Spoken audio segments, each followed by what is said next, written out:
Bienvenue sur Les Achievers, le podcast qui vous ouvre les portes du business et de la vente. Et qui de mieux pour le faire que les personnes qui sont sur le terrain tous les jours pour vendre, les commerciaux. Évidemment, on ne vend pas de la même manière, en B2B ou en B2C, en fonction de la nature de son offre, de son secteur ou de la maturité de son entreprise. Alors chaque semaine, je vous propose une double immersion. Je reçois une personne qui nous expliquera son marché et sa réalité de la vente. Je suis Audrey Petro, consultante en développement commercial et toujours sur le terrain. Je vous souhaite une très bonne écoute et je vous dis à tout de suite.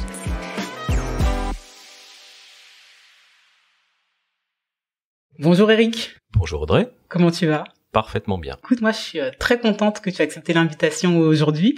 C'est un épisode un petit peu spécial parce que jusqu'à présent sur les Achievers, j'ai reçu des personnes qui étaient en poste. Toi aujourd'hui, tu es officiellement retraité depuis peu. Je vais te laisser te présenter, je vais pas du tout spoiler ton introduction, mais ce qu'il faut savoir, c'est que tu as 30 ans de vente derrière toi et pas que, au sein d'entreprises qui sont précurseurs, connus et reconnus en France et à l'international. Alors je pense que ça peut être inspirant et donner de vrais retours aux auditeurs sur ce à quoi ressemble une carrière dans la vente. Dans le cadre de cet épisode, j'aimerais qu'au fur et à mesure qu'on découvrira ton parcours, on puisse s'arrêter sur des questions qui sont structurantes pour les organisations commerciales. Tu puisses nous donner ton retour d'expérience, ton avis, tes conseils. Je pense que c'est aussi d'autant plus confortable que aujourd'hui c'est derrière toi. Donc si le programme te va, je te laisse te présenter. Qui es-tu et que fais-tu ? Le programme est absolument parfait. Donc, nos futurs auditeurs auront bien compris que je vais rajouter un petit coup de jeune, là, au niveau des podcasts. Donc, comme tu le disais, je suis maintenant à la retraite. Donc, j'ai un peu plus de 30 ans de vente et autres activités liées à la vente, principalement, pour ne pas dire quasiment exclusivement, dans le monde de l'informatique. Et j'ai un parcours qui, au début, ne me prédisposait pas à la vente, à savoir que j'ai une formation qui est une formation scientifique. Je suis resté en fac, près de 10 ans, où j'ai fait tourner des molécules. Donc j'ai fait de la physique théorique et j'ai fait une thèse. Donc c'était au siècle dernier, déjà dans les années 80. J'ai fait une thèse à Paris. Et là, Audrey, c'est bien que tu sois assis parce que je vais t'annoncer, parce que je pense que tu ne le savais pas, que la molécule de formaldéhyde, dans son premier état excité triplet, n'est pas plane. Tu vois, je ne m'en doutais pas. J'avais quand même quelques réflexions sur le sujet, mais tu viens de me confirmer. Donc c'est une avancée majeure dans le domaine scientifique. Et j'ai donc poursuivi assez naturellement vers la recherche. Donc j'ai essayé d'intégrer le CNRS. Donc j'y suis resté en fait 2 ans. Mais à l'époque, le CNRS proposait des postes de contractuels. Donc en fait, on était rémunéré selon le budget que le laboratoire avait pu récupérer pour tel ou tel projet de recherche. Donc c'était déjà une forme de précarité qui m'a permis pendant 2 ans de continuer à faire de la recherche. Donc l'équivalent d'un post-doc maintenant, ce qu'on appelle. Et puis au bout de 2 ans, à l'époque, la vie est ce qu'elle est, donc j'avais le projet de me marier, et donc ma future femme m'a dit il serait quand même temps de faire quelque chose d'un peu sérieux, parce qu'en plus les rémunérations étaient pas top, surtout quand tu es contractuel. Donc je me suis mis à chercher du travail. Donc j'avais à l'époque 27 ans, et une anecdote assez amusante, c'est quand j'ai cherché du travail, donc je me rappelle avoir eu des entretiens d'embauche où les gens me disaient mais vous avez 27 ans. J'étais évidemment en compétition avec des gars qui sortaient d'écoles d'ingénieurs ou d'écoles de commerce, qui avaient 22, 23 ans, et on m'a demandé, mais qu'est-ce que vous avez fait pendant tout ce temps-là?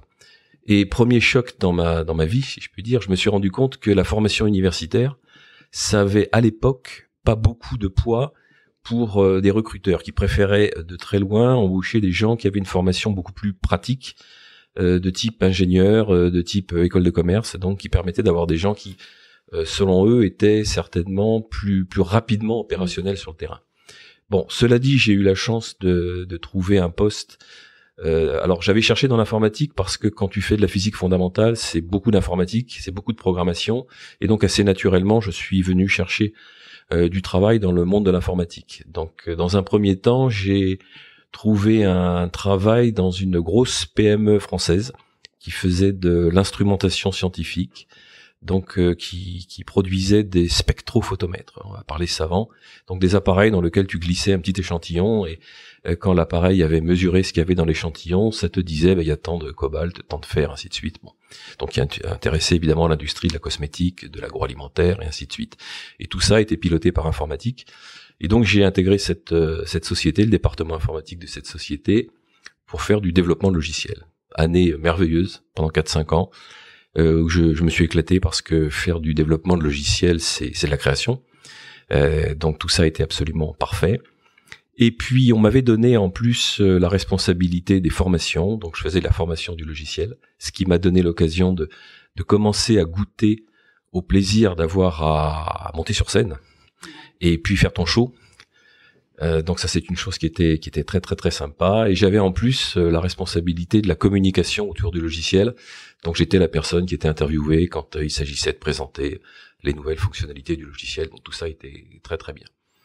Et puis j'ai été contacté, ça a duré 4-5 ans, j'ai été contacté par à l'époque Siemens qui ouvrait en France une division informatique dédiée au calcul scientifique, donc des gros supercalculateurs qui à l'époque luttaient contre les fameux supercalculateurs Cray. Bon, les gens qui ont mon âge savent ce à quoi je fais référence. Et donc ils cherchaient des gens, et c'était très bien parce que ça couplait à la fois l'informatique et ça couplait surtout ma formation, à savoir que évidemment nos clients étaient les grosses universités, les gros centres de recherche, la météo et ainsi de suite. Donc des gens que j'avais eu l'occasion de côtoyer dans ma première vie de chercheur. Donc j'ai intégré Siemens. Ça a été une super expérience. Un petit peu difficile au début parce que je suis rentré en tant que technico-commercial. Maintenant, on appelle ça pre-sales, on appelle ça consultant. À l'époque, on appelait ça technico-commercial. Donc, la personne qui est censée savoir l'alpha et l'oméga sur toutes les matériels et logiciels qui sont vendus, ce qui était évidemment pas mon cas. Donc, c'était quand même beaucoup de travail. Et surtout, j'étais seul, absolument seul, puisque c'est une très grosse division, mais il y avait un seul représentant en France, c'était moi. Et donc c'était un petit peu difficile à gérer parce que même s'il y avait pas beaucoup de prospects, parce que les sociétés qui ont les moyens de mettre quelques centaines de millions, c'était des francs à l'époque, dans un gros calculateur pour faire de la recherche, il y en a pas tant que ça. La compétition était assez rude, mais bon, ça a duré 2-3 ans, et puis au bout de 2-3 ans, je me suis dit bon, j'arriverai pas à faire ça parce que on a signé une affaire, ce qui était bien, mais une seule. Ah oui, donc sur 2-3 ans. Donc au début c'est fantastique, et puis après c'est un petit peu difficile parce que bien que technico-commercial, une partie de ma rémunération était sur objectifs commerciaux. Donc vivre avec ton fixe, ça devient vite difficile. La politique à l'époque, c'était quoi? C'était un fixe qui correspondait à 50% du package, un peu. Pas pour les technico-commerciaux, c'était plutôt du 80-20. Donc 20% de variable. Pour les commerciaux, c'était autour de 60-40, voire 50-50 à peu près. Donc j'ai la possibilité chez Siemens, c'est l'avantage des grosses sociétés, de me voir proposer un poste de technico-commercial beaucoup plus générique, donc dans une division classique, grand compte.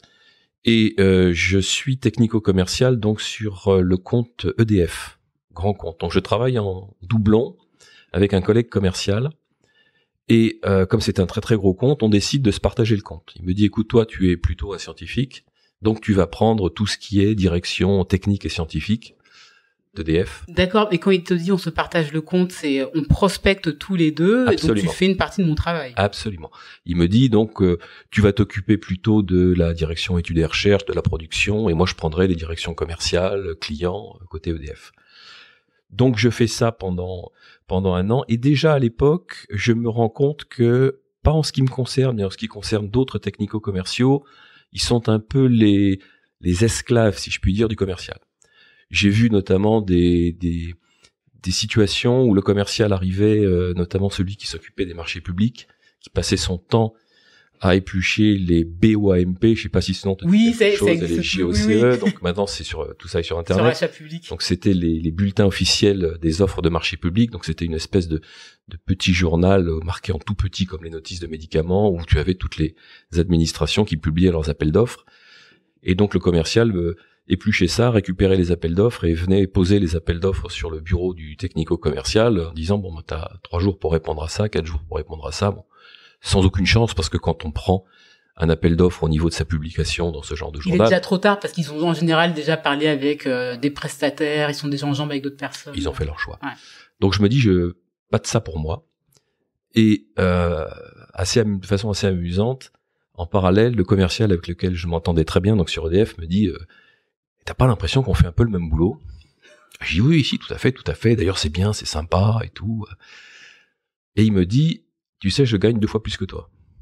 Waouh.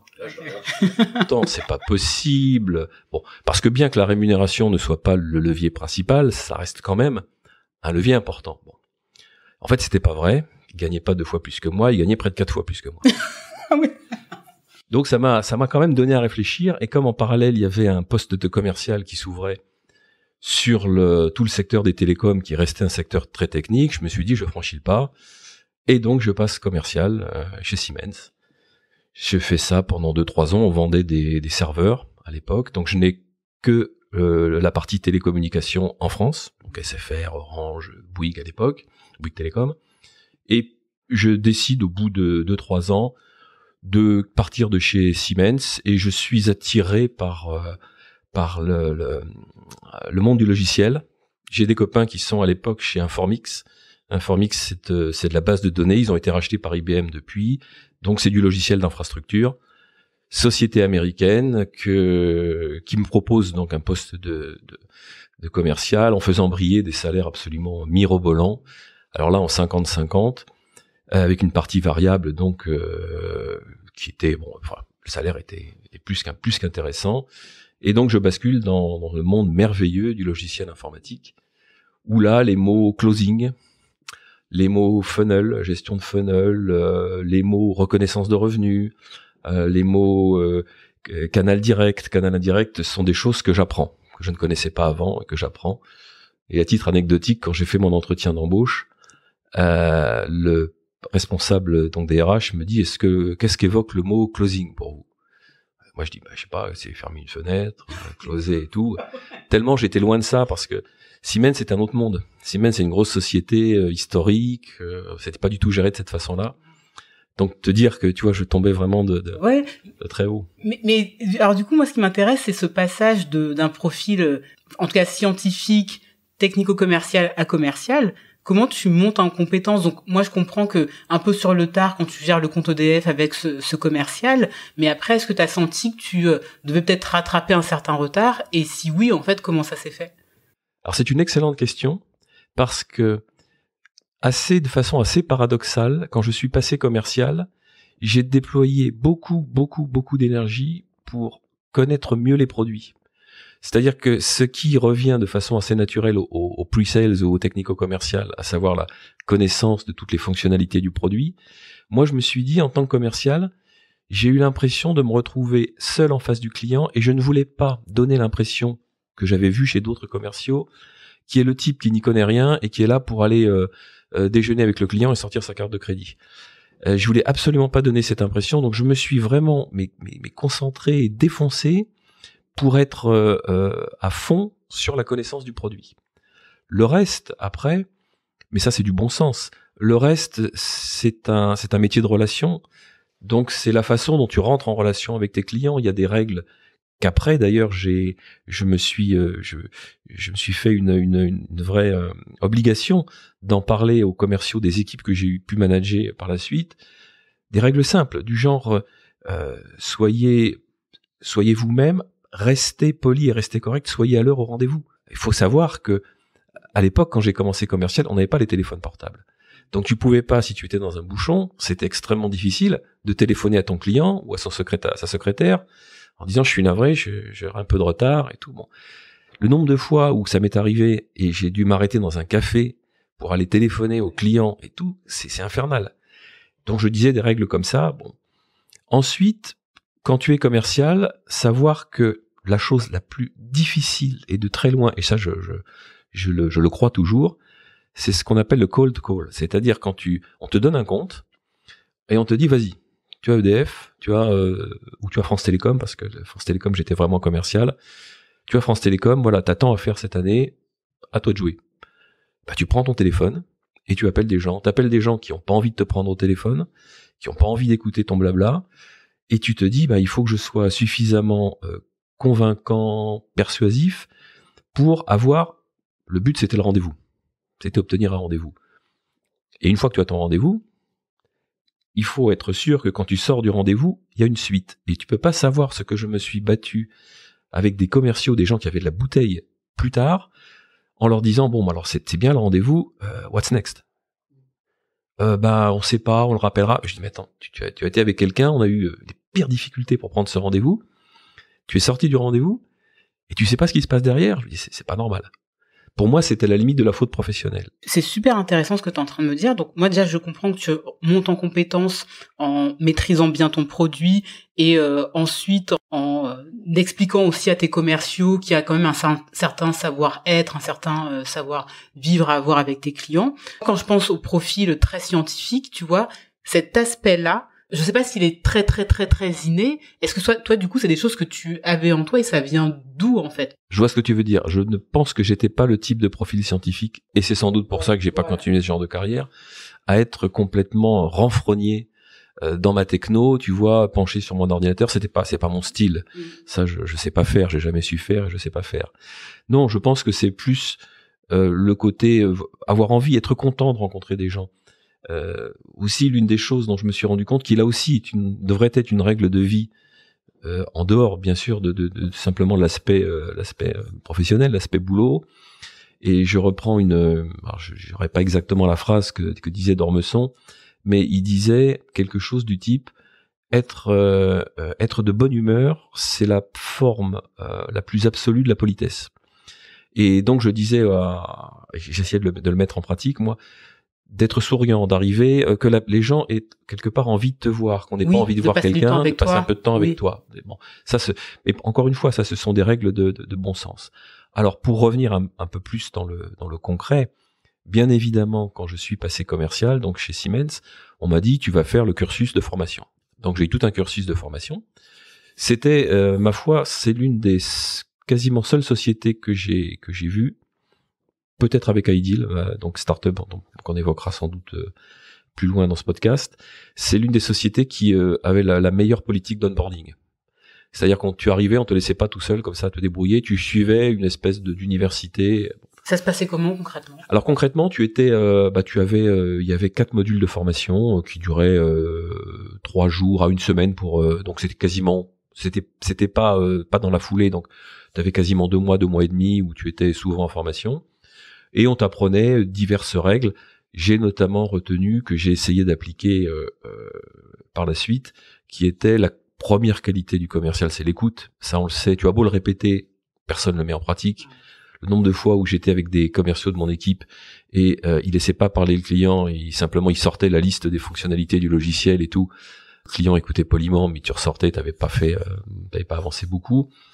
Donc c'est la qualité d'écoute. Et je me rappelle notamment une formation, il y a plus de 25 ans, tu vois, donc je l'ai encore en mémoire, où le formateur nous avait dit, essayez de repérer dans le discours de votre interlocuteur les crêtes d'iceberg, ou d'iceberg, je sais jamais ce qu'on dit. Ah, c'est quoi ça? Tu sais, le principe de l'iceberg, c'est que tu as une partie qui est visible et une autre. Alors c'est, en physique, c'est 1/9 au-dessus et 8/9 en dessous, hein. Ça se calcule assez facilement. Je reviens à mes premières amours. Et il disait, essayez de repérer les crêtes d'iceberg, parce que quand les gens vous parlent, vous allez voir que dans leur discours, ils vont évoquer certaines choses. Et en fait, ces certaines choses, ça fait référence donc à toute une partie cachée dont ils ne vous parlent pas, mais qui est le corps de l'iceberg, qui sont les 8/9 qui sont sous la surface de l'eau. Donc, quand vous parlez, vous ne voyez que ce qui est au-dessus de la surface de l'eau. Essayez de voir dans le discours des personnes qui sont en face de vous, de voir, ils vont vous dire quelque chose, il va falloir que vous compreniez que ce quelque chose, en fait, ça fait référence. Alors ça va peut-être faire référence à une promotion que la personne va avoir qui signifie qu'elle doit absolument faire en sorte que le projet qu'elle manage doit être réalisé dans le mois qui vient ou les 2 mois qui viennent. Enfin, des choses comme ça. Et donc, on a fait pas mal d'exercices de situation où justement le formateur parlait. Enfin, c'était le client et nous, on était les commerciaux.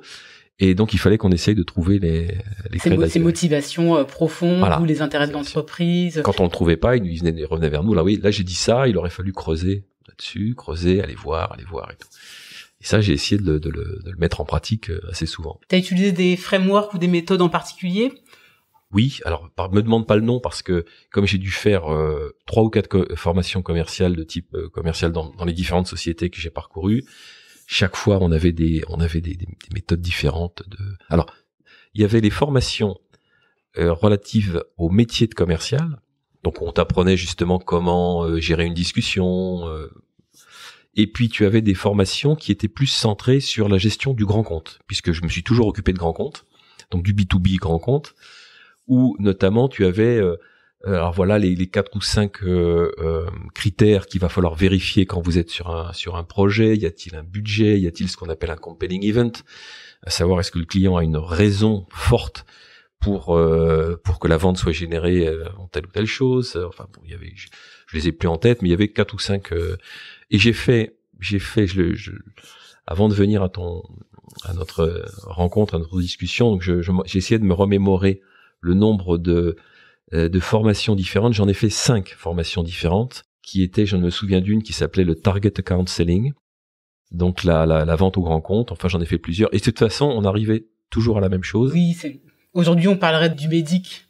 Peut-être, je connais pas qui étaient, grosso modo, quelles sont les motivations de votre client, quelles sont ses contraintes, quels sont les freins, et ensuite, quelle est la pyramide de décision, à savoir quelles sont les personnes, où est votre fox, votre renard, c'est-à-dire sur qui allez-vous vous appuyer en interne pour essayer de comprendre, en dépit de ce que vous dit la personne que vous avez rencontrée, essayer de comprendre quelle est la réalité de ce qu'il vous dit, est-ce qu'il n'y a pas une autre vérité autre part, est-ce que cette personne qui se dit importante, est-ce qu'elle est vraiment importante? Enfin bon. C'est drôle, dans Médic, ils appellent ça le champion. C'est qui ton champion dans l'organisation cible? Donc c'était dans la méthode TAS, Target Account Selling, ça s'appelait le Fox. Il y avait d'autres noms, mais c'était toujours un petit peu ça. Trouver donc la véritable pyramide de décision, et trouver surtout, et ça c'est quelque chose que on avait souvent tendance à négliger, trouver quelle est la personne qui peut bloquer tout un cycle de vente. Par exemple, le grand classique, c'est tu fais une présentation donc de ton produit, donc il y a tout l'aéropage de la société est là, et tu as un gars qui est au fond de la salle, qui est le petit chef de projet, le grand spécialiste de la base de données machin, qui est venu, on sait pas trop pourquoi, mais il est là, et à la fin il pose une question, est-ce que vous êtes bien compatible avec les standards TCP/IP 6 au sens de Corning-Bashung, qui a été toi t'en as aucune idée. Bon. Il te pose 3 ou 4 questions comme ça. Et donc, la première fois, tu dis, écoutez, je prends note de la question. Et bon, à la 4e question, c'est difficile de dire, je prends note de la question et tout. Et donc, il y avait des tas de techniques pour éviter ce genre de choses. Parce que le problème, c'est que il peut bloquer la vente parce que les gens décisionnaires qui sont dans la salle se disent, lui, c'est le spécialiste. Si il bloque là-dessus, nous, on n'est pas spécialiste, c'est qu'il y a quelque chose. Donc, on va tout arrêter, on va réfléchir. Et ça, ce genre de choses, donc tu as des formations qui t'apprennent à repérer quelle est la personne qui potentiellement va mettre la zouille dans une présentation. Puis après, c'est l'expérience qui fait que tu arrives à répondre. Dis oui, j'ai bien pris votre question. D'ailleurs, si vous avez d'autres questions de technique, j'ai peur de ne pas être l'interlocuteur, mais j'ai avec moi Monsieur Untel qui se fera un plaisir et puis je pense que ce sont des questions qui ne vont peut-être pas intéresser le reste de la société, le reste des gens qui sont là. Donc tu as toujours un petit moyen d'éviter ça. Par la suite de ma carrière, donc j'ai fait différentes autres sociétés. J'ai vendu chez Sun Microsystems, je suis revenu à vendre du matériel. Puis j'ai basculé dans le monde de la start-up, une start-up qui avait mis au point un progiciel de facturation de services sur le réseau, qui a été racheté par un grand groupe, à savoir SAP. Et donc j'ai fini ma carrière chez SAP. Donc moi, mon expérience est essentiellement donc la vente à des grands comptes, d'abord en France, puis après sur une zone internationale, et puis quand je suis passé manager, donc d'abord directeur commercial de l'équipe, puis après VP Sales, donc sur la zone géographique, c'était la vente avec des équipes internationales à des comptes internationaux. Donc ça, c'est d'autres problèmes qui arrivent, d'autres joies aussi, d'autres compétences peut-être à développer. Est-ce que tu peux nous du coup retracer un petit peu ton parcours? Donc tu étais chez Siemens, tu passes dans une autre boîte. Donc je suis chez Siemens, donc c'est là où je fais le passage de technico-commercial à commercial. Je passe donc chez Informix dans l'infrastructure. J'y reste 1 an, 4 quarters, une pression d'enfer. Et puis surtout des conflits énormes entre les ventes directes et les ventes indirectes, avec des choses amusantes du type tu signes un gros contrat avec, moi j'avais France Télécom, tu signes un gros contrat avec France Télécom, tu attends les commandes et ton client te dit non, les commandes je les ai passées par vos distributeurs, et tu réalises que ton petit copain dans la pièce à côté qui gère les canaux indirects et les distributeurs t'as tranquillement récupéré tout ton business, et toi t'es pas rémunéré sur les ventes indirectes. Donc bon, petit peu difficile, j'apprends qu'il faut se battre à peu près autant en interne qu'en externe. Bon, donc je fais ça 4 quarters, j'y tiens.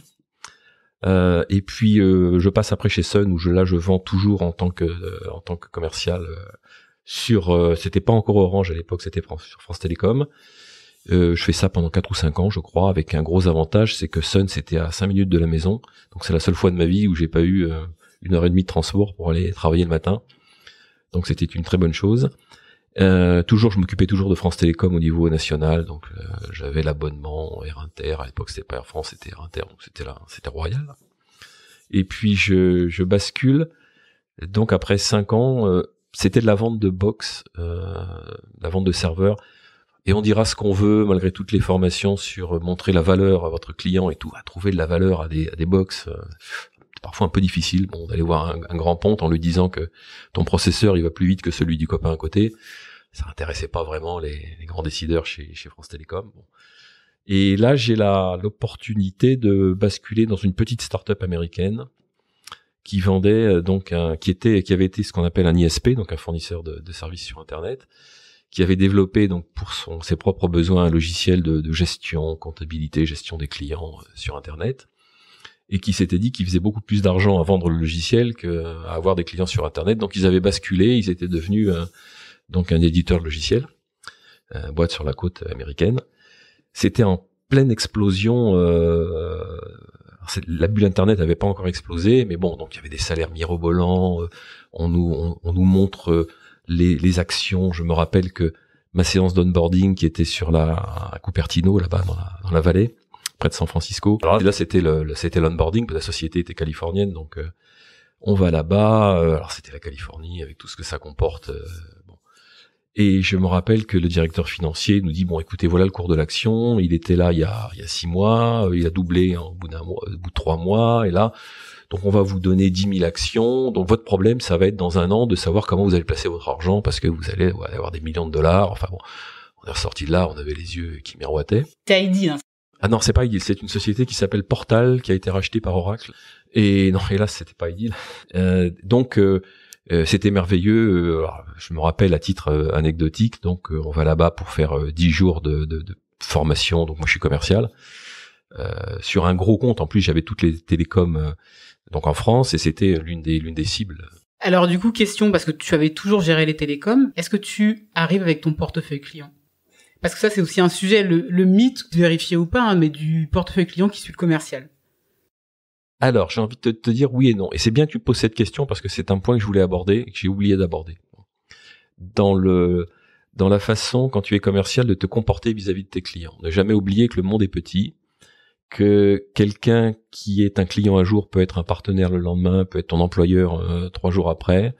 Et j'aime beaucoup cette phrase d'un comique américain qui s'appelle W.C. Fields, qui dit, en substance, ne jamais cracher sur les gens que vous croisez quand vous montez l'escalier. Oui, parce que c'est les mêmes personnes que vous aurez à saluer quand vous redescendez l'escalier. Donc, il faut toujours faire attention. Et ça, appliqué au fait, est-ce que tu pars avec tes clients ou pas, il est certain que quand tu as donné plutôt une bonne impression, quand les gens sont en confiance, quand ils travaillent avec toi, ils ont tendance à te recevoir de façon beaucoup plus naturelle. Et moi, ça a été mon cas, parce que j'ai eu France Télécom sur 4 sociétés différentes, chaque fois avec un portefeuille de produits et de services différents. Mais j'allais voir grosso modo à peu près les mêmes personnes. Et j'ai eu beaucoup de gens qui me disaient on est content de vous voir, on savait pas où vous étiez, parce qu'il y avait un lien de j'ose pas dire d'amitié, mais il y avait un lien de confiance qui s'était établi avec les clients. En clair, ce que tu me disais tout à l'heure, que j'ai un profil qui est un peu scientifique, recherche, il voyait ce côté, lui c'est pas un vrai commercial, ou c'est un commercial honnête, entre guillemets, parce que dans l'esprit de beaucoup de gens, commercial c'est le filou. Hein. Donc j'avais un peu cette... j'étais peut-être aussi filou que les autres, mais au moins je ne donnais pas l'impression... Mais t'es hybride en fait.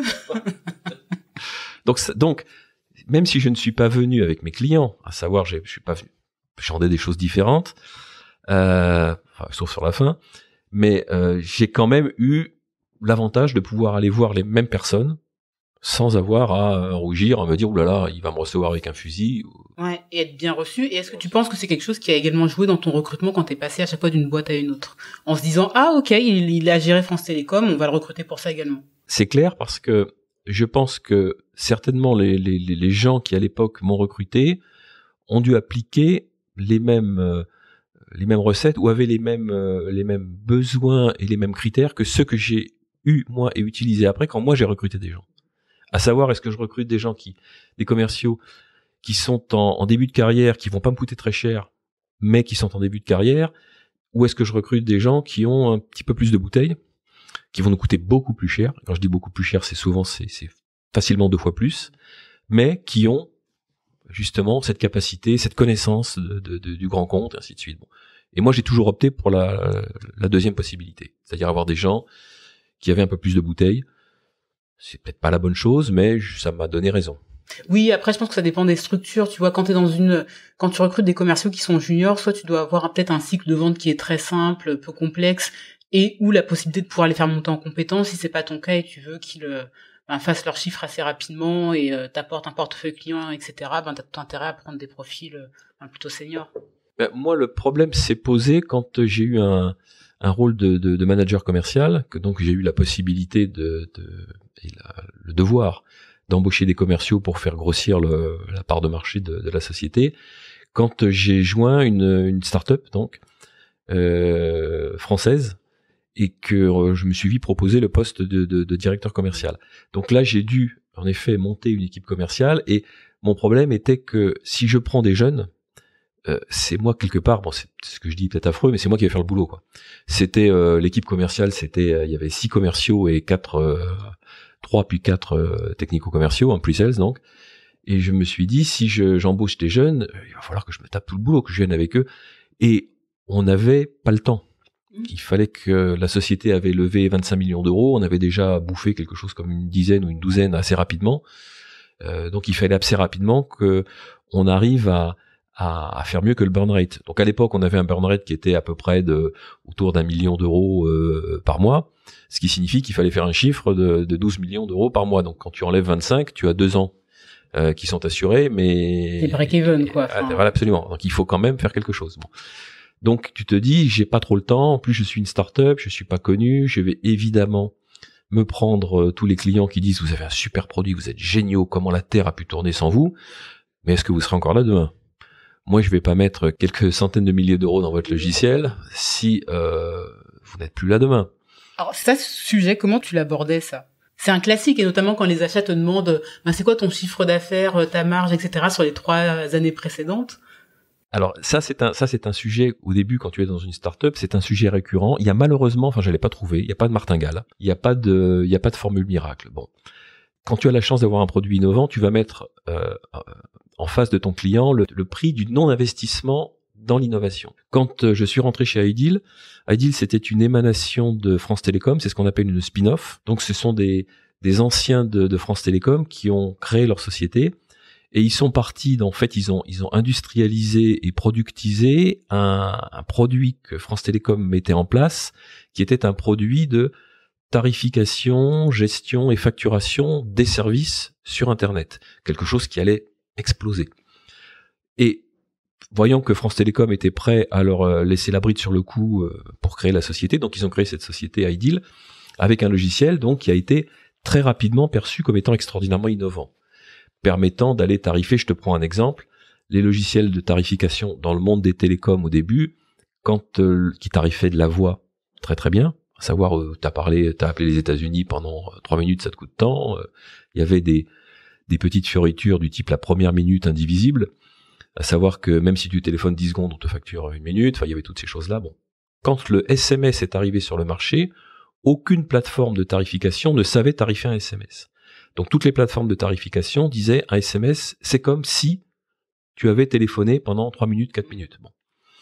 Et derrière est arrivé Ideal en disant non, le SMS, on va le tarifer différemment en fonction de ceci, de cela, et puis après est arrivée la téléphonie sur Internet, et puis après est arrivé le fait que tu pouvais les MMS, toutes ces choses-là. Donc, Ideal amenait cette différence qui permettait d'aller tarifer un petit peu de la façon dont tu voulais les tarifs, les services que tu proposais sur Internet. Tu sais, typiquement, on implémentait les petites lignes que tu as en bas des contrats, du type, bien évidemment, si vous faites ceci ou si vous consommez. Voilà. Et le deuxième gros avantage de Ideal, c'est qu'il gérait ce qu'on appelle le prépayé. Je vais être peut-être un petit peu technique, mais bon. Le prépayé, ce que c'est que tu mets de l'argent sur un compte, et après tu téléphones, tu envoies des SMS, bon.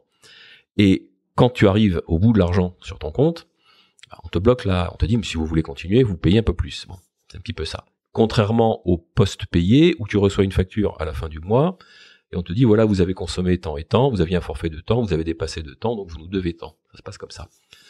Le problème avec le prépayé, c'est que si tu ne contrôles pas sans arrêt, en temps réel, où en est la consommation de ton client, tu peux te retrouver face à des dépassements énormes de consommation que tu n'auras pas payé. Parce qu'évidemment, si tu dis à ton client « Ah, mais vous avez dépassé de temps », le gars te dit « Vous êtes gentil, moi j'ai pris un prépayé, c'est à vous de vérifier. » Donc, bon. Et donc ça, on savait le faire. D'accord, les boîtes ne géraient pas ça en interne. Non, les boîtes ne géraient pas ça en interne.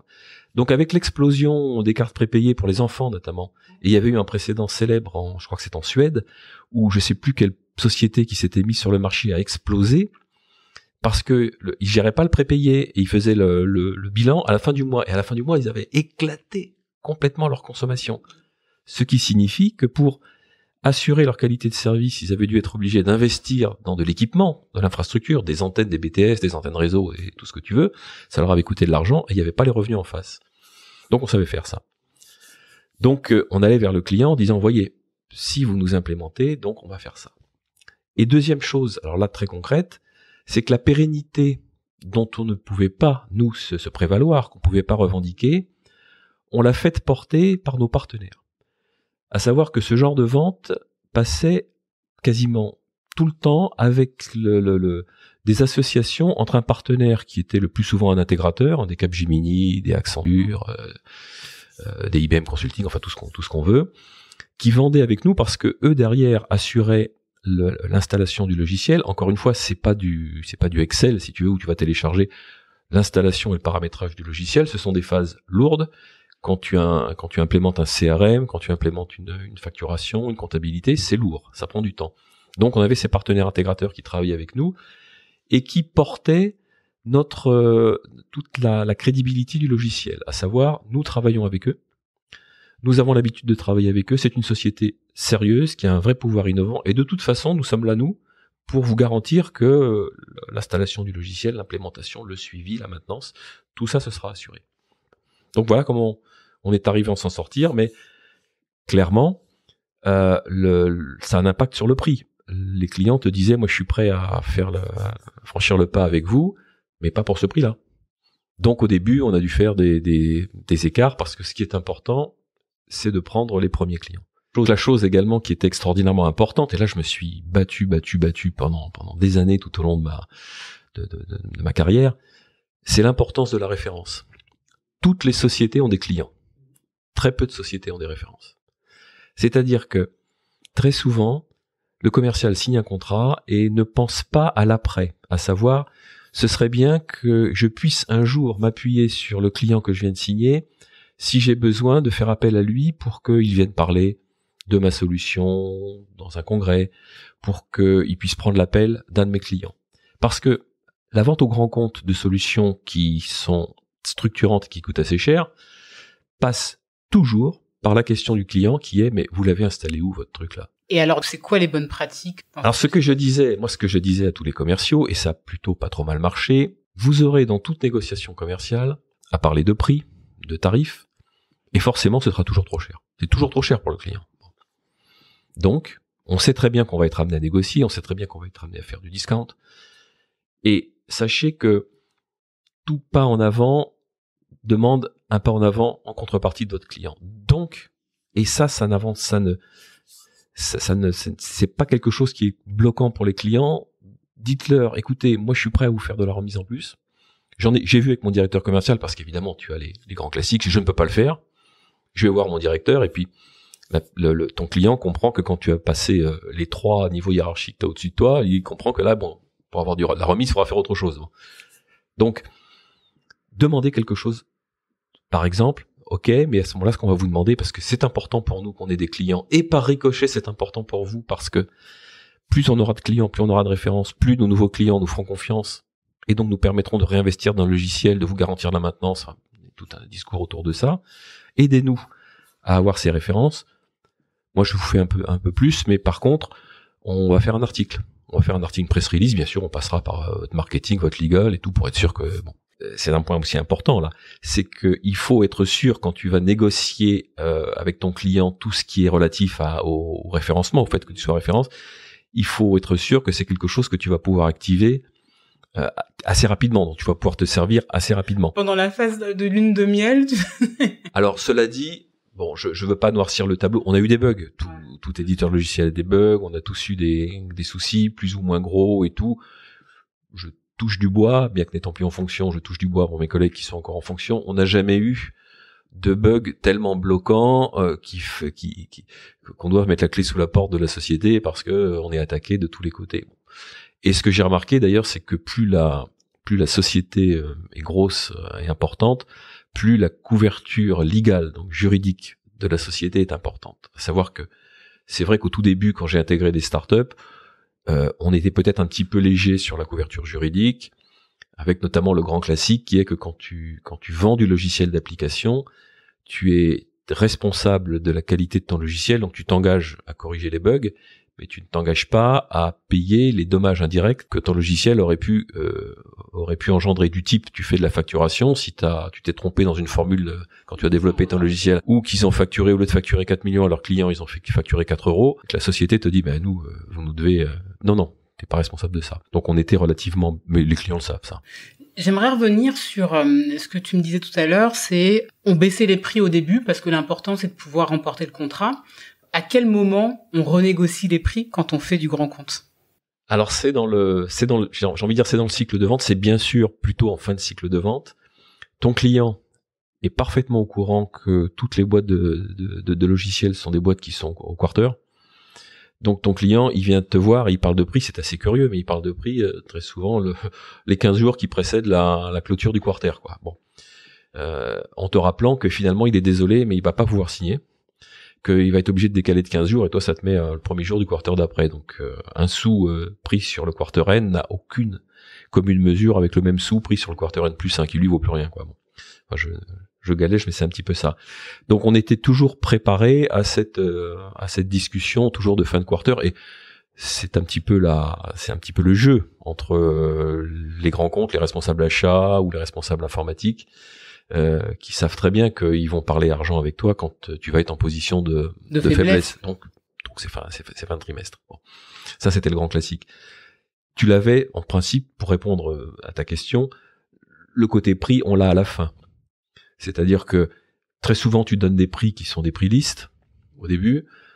Ton client il peut comparer avec ce qui se fait avec ta concurrence à peu près où tu es en termes de prix liste. Bon, ils savent très bien que si tu es 10 fois plus cher qu'un autre concurrent, ça va être difficile que tu te réalignes. Ils sont pas complètement idiots. Sauf dans certains pays, puisque j'ai eu une casquette après européenne et IMIA, donc Middle East and Africa, où je me suis rendu compte que tu as des pays, notamment tout le Middle East, où ce que tu vends, c'est du discount. C'est-à-dire qu'on a fait des niveaux de discount qui sont, que je ne citerai pas là, mais qui sont indécents. C'est parce que tu es face à une, j'ai envie de dire une culture qui achète du discount. C'est-à-dire que si tu n'as pas fait plus de 50% de remise, c'est que t'es pas sérieux, c'est que t'es un voleur.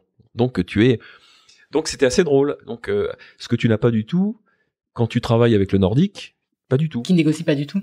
Il négocie, mais on est dans une position qui est je négocie et je donne quelque chose en retour. C'est-à-dire que le discours qui est merci de nous servir de référence, ou voilà, on a une nouvelle fonctionnalité, on aimerait bien que vous la testiez pour nous parce qu'on pense que vous êtes pile dans le marché, mais bon, est-ce que vous êtes d'accord? Évidemment, on vous amène tout le support.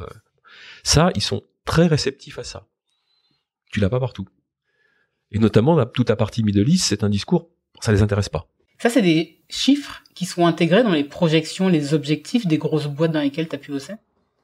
Alors, je pense, puisque moi, en tout cas, quand j'ai réparti les objectifs dans mes équipes commerciales, donc tu sais comment on répartit un objectif, ton manager N+1 bien te dit, bon voilà, toi t'as 100 millions à faire.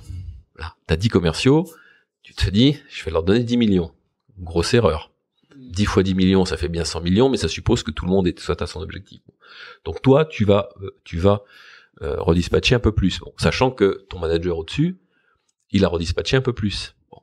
Donc tu as une chaîne logique et arithmétique qui est que plus tu as de niveaux de redistribution, donc plus tu as de niveau managérial entre le top, les grands chefs qui ont dit à la bourse, voilà, on va faire tant cette année, et le gars qui est à la mine, le commercial qui va devoir faire son chiffre, tu as grosso modo une redistribution qui est peut-être d'un facteur 10 ou 15. À peu près, on avait vu ça, c'était à peu près l'ordre de grandeur.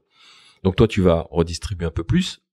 Donc mécaniquement, si tu veux, quand toi, tu vas faire beaucoup de remises, tout en haut de la chaîne, comme on a redistribué beaucoup plus, arithmétiquement parlant, tu retrouves tes petits. Bon. Et ensuite, on le sait. Alors, on le sait, mais dans des sociétés importantes qui ont pignon sur rue, la liste de prix, la price list, c'est quelque chose avec laquelle tu ne joues pas. C'est-à-dire que la price list, elle est ce qu'elle est, elle bouge pas. Et notamment, je me souviens chez SAP, c'était dans le dur. La price list, elle est comme ça, tu peux pas faire n'importe quoi. Si ton client achète ton produit et que il s'aperçoit qu'il l'a payé différemment, alors évidemment, t'as les histoires de currencies qui font que en dollars c'est pas le même prix, que bon, ainsi de suite. Mais ça, c'est quelque chose qui est très très réglementé. On va dire que ça l'était peut-être un peu moins dans des startups, mais là c'est très réglementé. Donc tu fais pas n'importe quoi. Donc négocier des remises importantes en fonction de la zone géographique sur laquelle tu es, là ça a un vrai impact. Mais ça fait partie du business et on peut pas l'ignorer. J'aimerais qu'on revienne au cours de ta carrière. Donc tu es dans cette start-up française qui s'appelle Ideal. Tu y restes combien de temps? Tu y fais quoi? Et ça se passe comment après? Donc je rentre chez Ideal pour diriger, en fait monter l'équipe commerciale sur l'Europe. Et j'y reste, donc on va essayer d'être précis, j'y rentre en 2000 ou 2001. Je crois la société venait d'être créée. Et j'y reste jusqu'au rachat par la société, donc par SAP, en 2010, si mes souvenirs sont exacts. Si des gens m'écoutent, ils vont peut-être dire mais dis n'importe quoi, ça c'est pas ça, mais c'est l'ordre de grandeur. Donc j'y reste 10 ans, avec pour mission donc de chez Ideal, donc de développer le business, donc de cette plateforme de tarification et de facturation de services.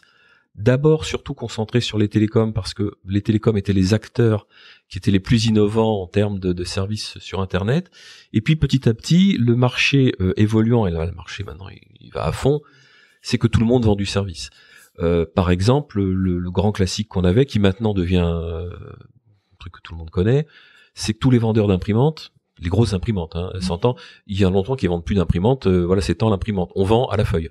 Donc on dit voilà, je vous vends la capacité d'imprimer 5000 feuilles par jour avec, en plus, telle fonctionnalité, vous aurez la possibilité de faire de la reconnaissance, je sais plus qui avait sorti ça, de la reconnaissance parce que les imprimantes font aussi photocopieurs. Donc, de façon à éviter que si quelqu'un veuille faire de la copie de billets, parce que la qualité est tellement bonne maintenant des copies que tu pourrais très bien faire puis glisser dans des liasses quelques petites photocopies. Donc il y avait des tas de fonctions comme ça qui ont un prix, qui se vendent.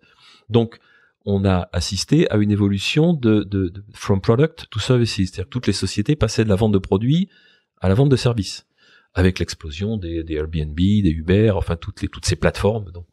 Et donc là, le logiciel de tarification de Ideal était parfaitement adapté à cette prise en compte. Donc le modèle qu'on avait vu dans les télécoms, il partait et il s'expandait à l'ensemble de toutes les autres industries. Donc assez rapidement, on a évolué vers d'autres secteurs d'activité pour finalement réaliser beaucoup plus de chiffre d'affaires hors du monde de télécoms. Et c'est ce qui a intéressé une société comme SAP, en se disant, SAP, nous avons une couverture en termes de produits, en termes de clients, en termes de zones géographiques qui est énorme. Ce mouvement de l'évolution de la vente des produits vers les services va forcément nécessiter et induire une obligation pour les clients d'avoir une plateforme qui tarifie ça au mieux, parce que si tu tarifies tout en bloc au forfait, il n'y a pas trop d'intérêt, quoi. Donc, rachetons cette société. et intégrons cette société dans nos produits. Faisons en sorte que le produit qu'on vient de racheter, il parle assez facilement à tous les composants ERP de SAP, de façon à ce que ça s'intègre assez facilement et que donc on puisse bénéficier de notre base installée pour venir implémenter ce logiciel. Et puis accessoirement, on va peut-être reprendre les équipes aussi. Ça peut faire du sens. Et là, c'est souvent un petit peu plus compliqué. Alors, vous étiez combien chez Ideal au moment du rachat et tes équipes commerciales sont montées à quel nombre? Alors, au moment du rachat, il devait y avoir une centaine de personnes chez Ideal, principalement en Europe et aux États-Unis. Donc, on avait une filiale aux États-Unis qui était à New York en face des Tours Jumelles d'ailleurs.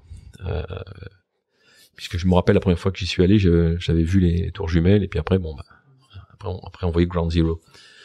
Donc ça faisait une centaine de personnes à peu près. Dans l'équipe pour l'Europe, il y avait une dizaine de personnes. J'avais des commerciaux donc en France, en Allemagne, en Suède, en UK, petit peu difficile là, en Espagne, et en Russie. Ok, alors à chaque fois c'était des personnes qui étaient locales ou c'était des Français que vous aviez envoyés en expatriation? C'était des locaux. Alors on est passé là par, dans un premier temps, quand on avait ouvert des différents pays, notamment ça a été l'Allemagne, on est passé par des représentants commerciaux, c'est-à-dire des sociétés qui venaient nous représenter. Oui, ça vous permet en fait de tester le marché avant de pouvoir vraiment engager des effectifs. Ça a jamais marché. Ça a jamais marché parce que, en fait, on s'est rendu compte que ce sont quand même des ventes qui sont sur des cycles assez longs. Ce sont des ventes qui sont quand même très spécialisées, c'est-à-dire qu'il faut faire beaucoup de présentations, il faut faire ce qu'on appelle les POC, les proof of concept. Donc, c'est-à-dire monter sur une plateforme à nous, monter notre solution avec les données du client et lui montrer que ce qu'il veut faire, ça marche ou ça marche pas. Enfin, en principe, ça marche. Donc, c'est beaucoup d'investissement en termes d'avant-vente et on n'a quasiment pas de représentants commerciaux qui pouvaient faire ça. Donc, chaque fois qu'on l'a fait, ça nous a permis de prendre le pouls d'un marché, de commencer à se constituer une base de contact au sein de la clientèle. Mais ça a jamais marché. Et finalement, ça a marché quand on a embauché des gens, donc qui étaient payés par la société, qui étaient des locaux, qui parlaient la langue, qui connaissaient la culture. Ça, c'est fondamental. Bon. Et qui avaient en backup le reste de la société. On est arrivé quand on a pris sur certains pays, on a pris une certaine part, de marché, on est arrivé à embaucher le couple commercial plus sales, de façon à leur donner une certaine autonomie. Et puis derrière, on était en backup, nous. Quand je dis nous, c'était l'équipe, le reste de l'équipe technico-commerciale surtout était en backup pour les aider. Donc ça, c'est une grande chose. Nous, on n'est pas arrivé. Peut-être que des sociétés avec des produits différents sur des marchés différents se contenteraient parfaitement de représentation commerciale. Nous, ça n'a pas marché. En tant que boîte française, est-ce que tu considères qu'on fait facilement de l'export, du développement commercial international? Ne serait-ce qu'en termes de maîtrise des langues étrangères? Alors, ça c'est aussi, quand je dis c'est un point fondamental, nous, toutes nos présentations étaient en anglais. Ça passe, parce que tu t'aperçois que tu es dans un monde... ça passe quasiment partout. Il y a des pays où ça passe pas. J'ai quelques anecdotes assez amusantes d'ailleurs, notamment sur la Russie, où c'était assez drôle. Mais dans la plupart des pays, ça passe. Avoir quelque chose en anglais, ça passe. Mais tu t'aperçois que quand tu parles la langue, c'est un plus énorme. C'est un plus énorme. Tu arrives à passer des choses qui sont hyper importantes. D'où la nécessité d'avoir des locaux. Ensuite, tu as des façons de présenter ce que tu vends. Et là, ça, je me rappelle de discussions, pour ne pas dire de combats, enfin le mot est un peu fort, mais avec notamment le marketing dans les sociétés que j'ai pu voir, où on nous disait, les commerciaux, vendez la valeur. Ok, vendez la valeur. Bon, très très anglo-saxon, très américain comme approche. À savoir, vous arrivez, vous dites aux clients, voilà, on l'a vendu là, ils ont fait 10% de clients en plus, 20% de frais en moins, enfin, mais tu vends quoi? Mais ça, vous le dites après. Quand tu fais ça en France, en Italie, dans les pays latins, les gens, ils ont envie de te dire, bon, ok, vous vendez quoi? Oui, parce qu'ils ont l'impression que tu leur vends de la magie, en fait. Mais il fait quoi, votre logiciel? C'est du CRM, c'est du billing, c'est du rating, c'est quoi? Bon, ils aiment bien ça. Et je me souviens, donc, alors ça a une incidence sur la façon dont tu présentes les choses, sur ta présentation, tu vas commencer... Bon.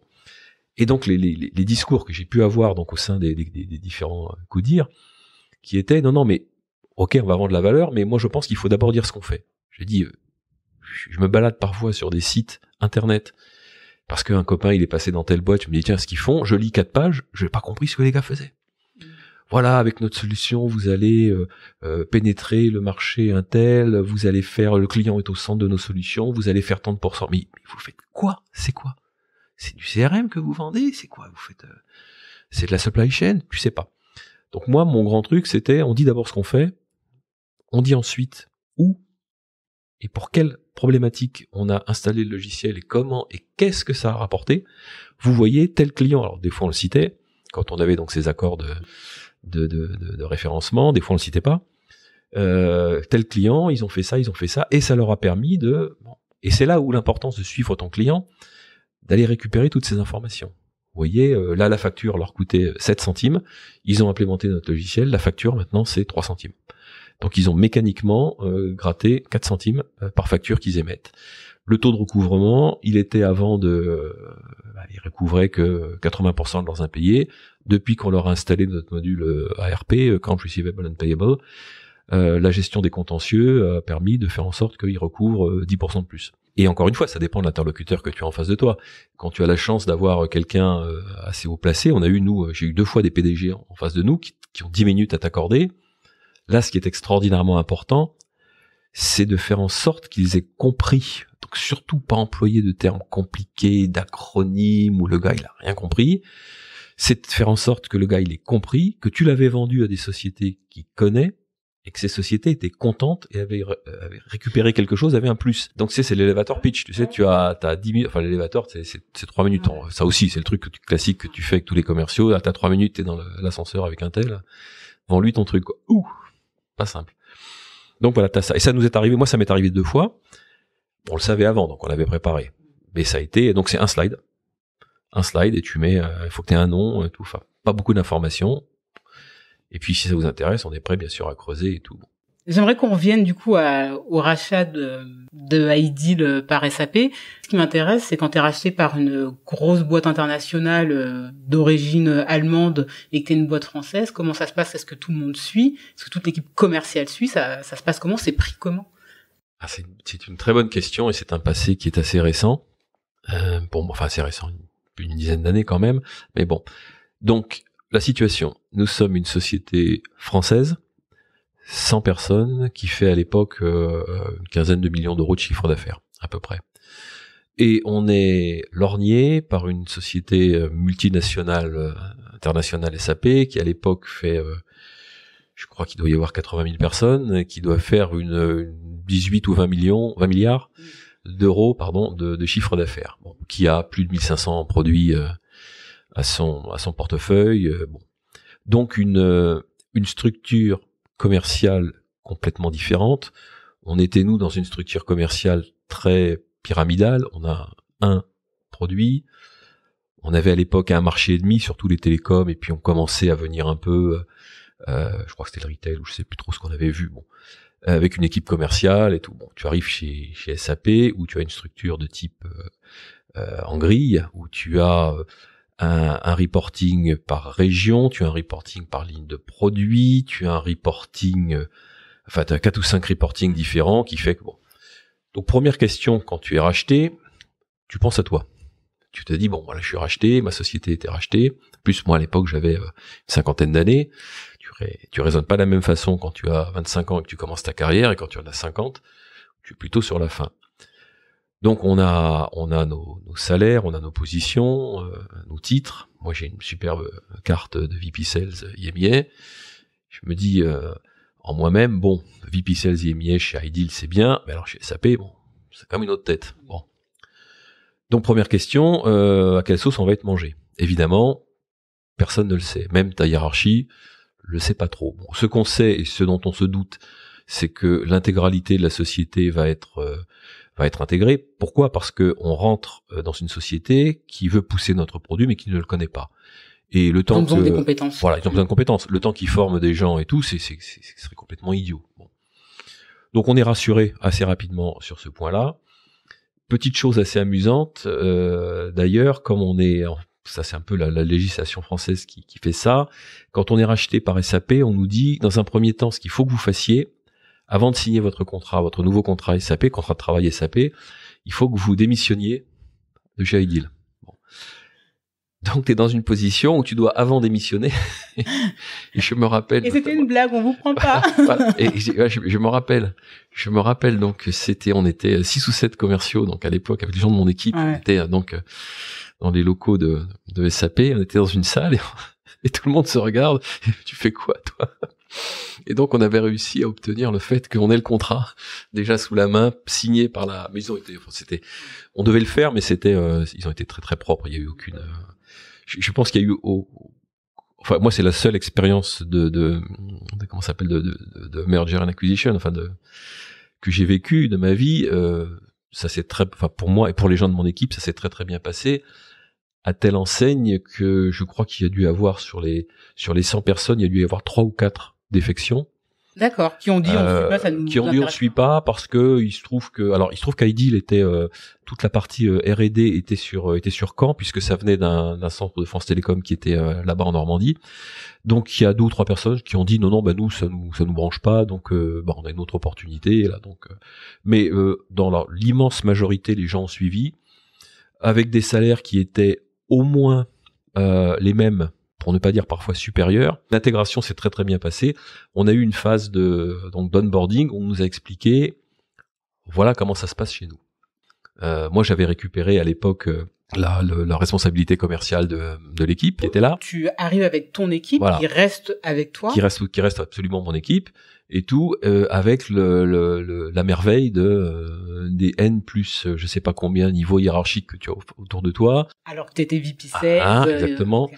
Avec cette grille donc des différentes responsabilités où maintenant tu dois rendre des comptes à la ligne de produit à laquelle tu appartiens, à la ligne géographique à laquelle tu appartiens. Tu dois rendre des comptes comme on était hébergé par la filiale française, mais on était une entité produit, on n'était pas une entité région, mais on devait quand même rendre des comptes à la filiale française. Enfin bon, donc tu passes ton temps à faire des funnels. Et pour avoir récemment, donc c'était hier, discuté avec un de mes anciens, c'est un ami, une ancienne personne qui était dans l'équipe, il me dit de toute façon dans ces grosses boîtes, le management, le middle management, ce sont des gestionnaires de funnel. C'est-à-dire que eux, ce qu'ils veulent, c'est que leur Excel soit bien, tout. J'ai pas vu que ça, et notamment mon management direct était pas du tout comme ça, mais il y a quand même cette obligation d'avoir à tenir un funnel. D'accord. Alors, question, quand tu étais encore chez Ideal, tu faisais du management, mais tu étais encore sur le terrain, tu vendais encore. Quand tu arrives chez SAP, c'est toujours le cas où là, t'as vraiment plus le temps, comme tu dis, tu gères des funnels. Ah non, absolument, c'était de la gestion de funnel. Bon, très rapidement, c'est quelque chose qui, m'a pas convenu, et ensuite, ça se voyait. Enfin, j'étais pas à ma place, quoi. Clairement, c'était pas un management commercial dans une structure comme ça, c'est pas quelque chose qui me convenait. Typiquement, les questions qu'on se posait quand j'étais chez Ideal et que je faisais les réunions, que tu avais une réunion commerciale toutes les semaines, on faisait un petit peu le point. Je m'intéressais, et l'équipe commerciale s'intéressait à la nature du projet, c'est-à-dire un tel, ils ont un projet, ils veulent faire ceci, leur problème c'est ça. Bon voilà Eric, ça se passe comme ça. On aurait besoin que tu nous aides là-dessus parce qu'il faudrait que tu puisses rencontrer ça, il faudrait qu'on puisse faire intervenir le PDG de la société là-dessus, il faudrait qu'on puisse aller voir tel client et tout. Bon, quand j'étais chez SAP, c'était bon.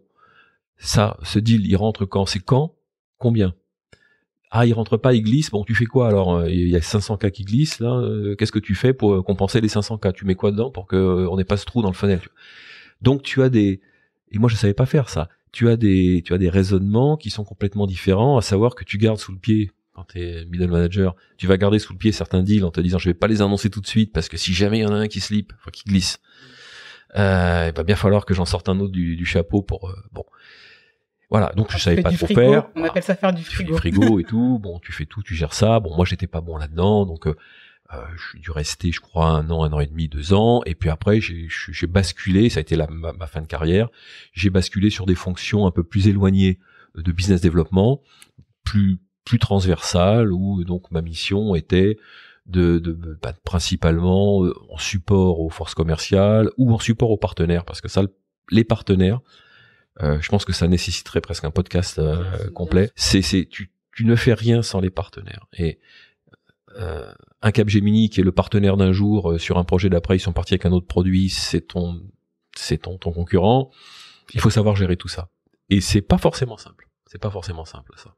SAP, c'est une boîte allemande. Est-ce que culturellement, tu as remarqué une différence avec une boîte... Alors, c'est une grosse boîte allemande avec la manière dont on opérait une boîte française. Alors, complètement. C'était ma deuxième société allemande. La première, c'était Siemens. Et tu as des différences culturelles. C'est assez drôle parce que quand je vais te les énoncer, tu vas dire oui, bien sûr, mais ça, c'est un peu le stéréotype. Le stéréotype, ça se passe pas comme ça. Si, ça se passe comme ça. Je me souviens quand je suis rentré chez Siemens, on m'a donné un petit bouquin qui devait faire une dizaine de pages. C'était How to behave with your German colleagues. Comment te comporter avec tes collègues allemands. Bon. Et au début, j'ai pris ça à la rigolade. Et d'ailleurs, je l'ai pas retrouvé ce livre parce que je voulais le prendre quand j'étais chez SAP et tout. Mais alors, typiquement, on te disait notamment que la culture allemande, t'as une forte culture de la hiérarchie. Alors peut-être que ça change, hein. Peut-être que maintenant des gens qui travaillent dans ces sociétés allemandes vont dire non, c'est pas comme ça. Mais d'autant plus quand tu es dans une grosse société où là la hiérarchie, elle a un vrai sens. Comme il y a beaucoup de gens, il faut quand même une certaine hiérarchie pour gérer le bazar éventuel. Hein. Donc la hiérarchie, ça a du sens. Ça s'applique à le patron, enfin le boss, on l'écoute.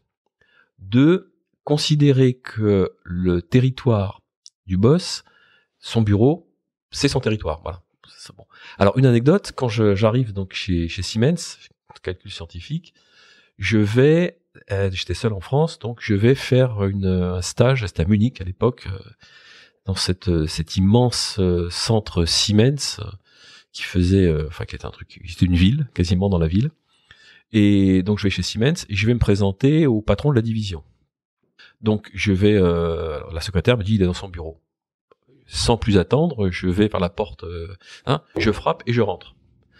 Et là, donc, le docteur, je ne citerai pas son nom. Oui, parce que c'est vrai qu'il s'appelle docteur quand ils ont vraiment le titre de docteur. Je te raconterai une anecdote aussi assez amusante là-dessus. Et donc, le docteur me regarde, je lui parle, et il me dit en anglais, je ne vous ai pas dit d'entrer. Recommencez. Et là, je me dis, t'as l'impression d'être un gosse, quoi. Tu vois, j'ai 27 ans, et tout, bon. Et je sors, et tout.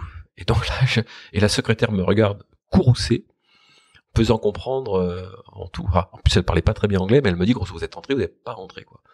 Et donc je fais toc toc toc, et là, de ma vie, je n'ai jamais eu les oreilles aussi ouvertes, tu vois, en me disant, il fait exprès de dire entrer, mais assez bas, sur un ton qui était, est-ce que j'ai entendu ou est-ce que j'ai pas entendu, est-ce qu'il va pas bon. Donc je refrappe et j'entends entrer. Et je rentre et il me dit, je n'ai pas l'habitude de dire 2 fois entrer.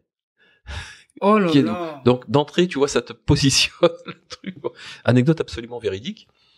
Et pour terminer l'anecdote, donc finalement la glace se dégèle et je vais déjeuner donc avec ce patron de division. Donc tout le monde me regarde parce que tout le monde savait qui c'était, mais se demandait qui était le type qui était à côté du grand patron de la division.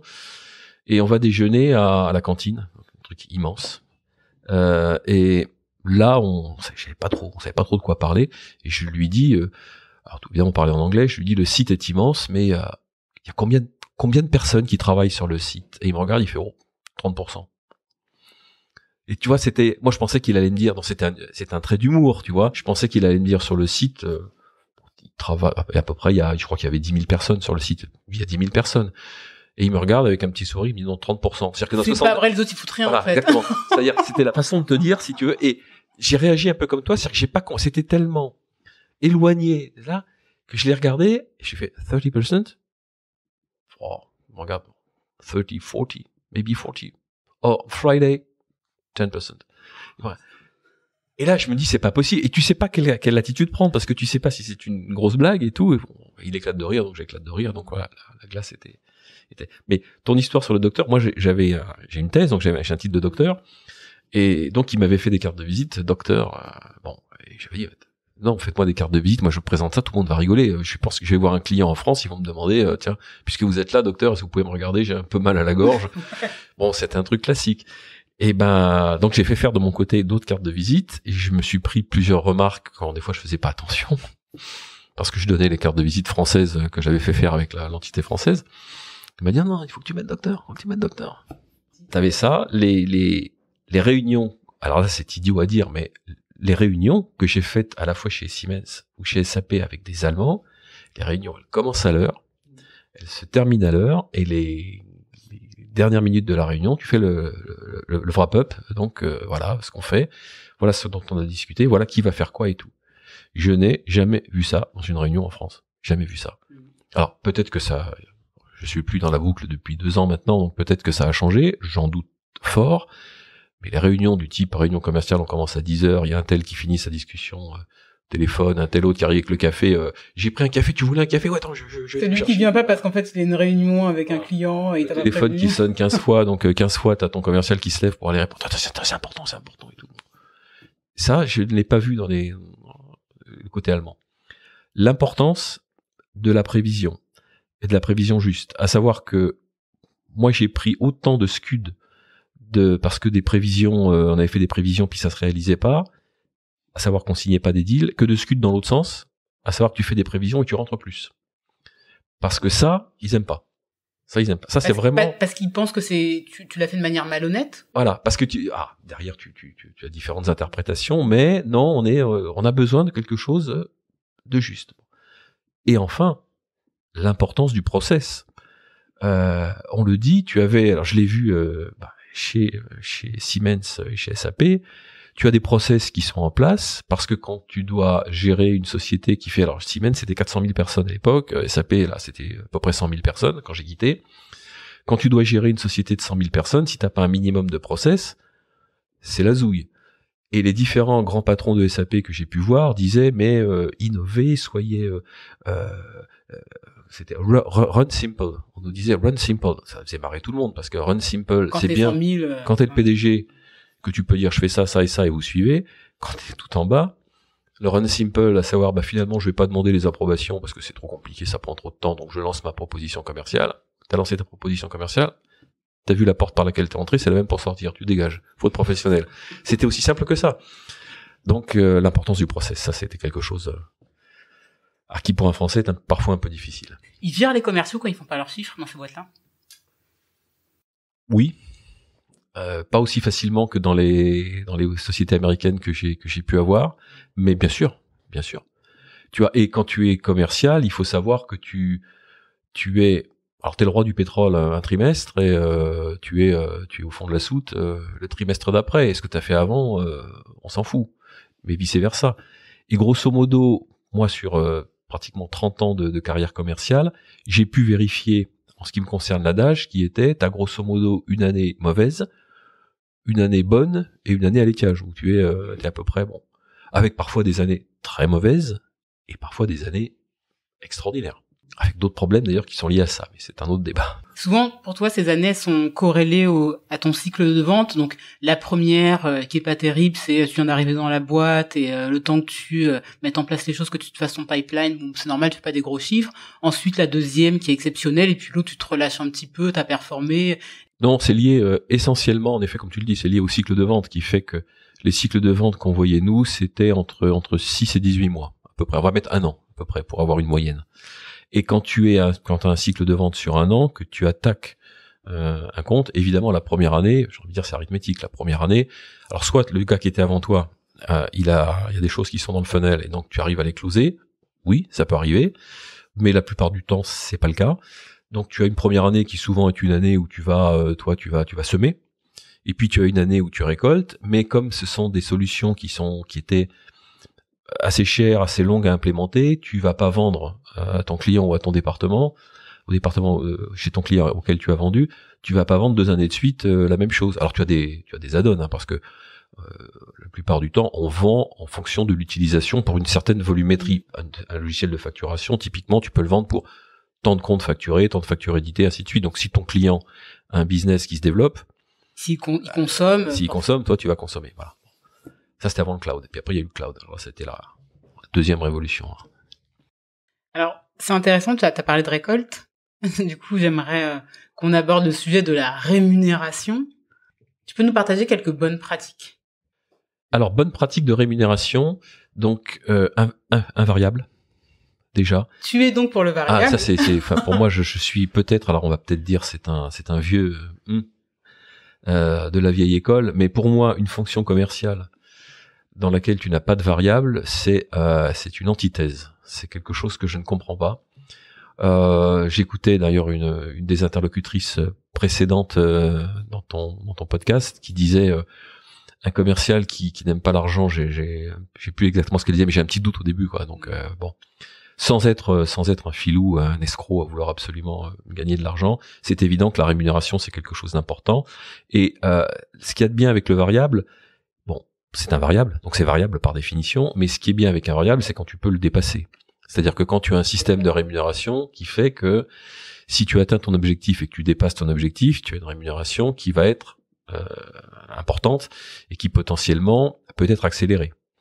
Donc moi j'ai toujours connu, et je pense que c'est pour moi une règle qui reste intangible, j'ai toujours connu des rémunérations avec des variables qui allaient de 20%, que c'était le variable qui était couramment pratiqué à l'époque pour les fonctions qui n'étaient pas directement commerciales, jusqu'à 60% de variables pour des fonctions commerciales. J'ai jamais connu le contraire avec un fixe à 20% ou moins et un variable donc qui faisait le complément. Oui, je pense qu'après quand tu es sur des solutions comme tu as pu les vendre avec des cycles de vente qui sont longs, qui sont complexes, tu peux pas faire un 20-80% parce que les gens ont besoin de vivre. Alors les variables, si tu veux, même quand tu es en 60-40 ou en 50-50, la partie fixe est importante. Oui. Si tu veux, on est sur des cycles de vente avec des gens qui ont un petit peu de bouteilles, qui sont tous cadres, voire cadres supérieurs, si tu veux. Donc tu as, avec, on va pas citer de chiffres, mais le fixe simplement permet de vivre. Et ça, souvent, c'est ce que j'ai dit aux commerciaux. J'ai dit, n'oubliez pas que quand vous êtes là à râler en disant, bon, de toute façon, moi, j'arrête de bosser parce que ma partie commission est pas assez importante. J'ai dit, n'oublie pas quand même que tu as un fixe qui est ce qu'il est et qui te permet largement de vivre, ne serait-ce qu'avec ton fixe. Donc pour moi, la partie variable est quelque chose d'importante. Après, comment est-ce que ce variable est attribué? Alors là, j'ai pratiqué, alors à la fois en tant que commercial et en tant que manager commercial, quand je définissais les plans de com, j'ai pratiqué toutes les règles de commissionnement. Alors vous êtes commissionné, il faut que vous ayez fait 50% de votre objectif pour que vous puissiez commencer à toucher vos premières coms, ou au contraire, vous êtes commissionné au premier euro vendu. Quand vous avez dépassé votre objectif, vous avez un accélérateur de temps. Bon, est-ce qu'il y a un capping? Donc est-ce qu'il y a un moment où la société ne paye plus ou pas? Ça dépend. Bon, là j'ai beaucoup d'anecdotes là-dessus en ce qui concerne des gens de mon équipe sur l'existence d'un capping, le dépassement des commissions, mais on pourrait quasiment faire un podcast là-dessus. Donc ça, c'est quelque chose qui est important. Et évidemment, le corollaire, c'est l'objectif. Parce que je me souviens à un moment avoir postulé chez une société américaine qui m'avait, alors je vais citer le chiffre, qui à l'époque m'avait proposé, je crois que la rémunération OTE, donc On Target Earning, donc la rémunération de 100%, était supérieure au million de francs à l'époque. Donc je me dis, c'est extraordinaire, c'est fantastique. Bon. Et là, c'était en 30-70. C'est-à-dire que tu avais 30% de fixe et 70%. Et moi, je me dis, c'est fantastique, je vais quand même arriver à en faire. Bon, et ne serait-ce qu'en ayant fait, je sais pas, 10% d'objectif, j'ai gagné déjà 2 fois plus que ce que je gagnais avant. Je me dis, c'est fantastique. Bon. Et je discute un peu avec des différents commerciaux qui me disent, non, mais attends, d'abord, ils ne payent que à partir du moment où tu as atteint la moitié de ton objectif. Et jamais personne, depuis 3 ans dans la boîte, jamais personne n'a atteint la moitié de ton objectif. Donc, de toute façon, considère que tu auras ton fixe. Et là, évidemment, quand tu considères que tu n'as que ton fixe, la société, elle redevient comme toutes les autres. Voilà. Donc, l'importance de fixer correctement l'objectif.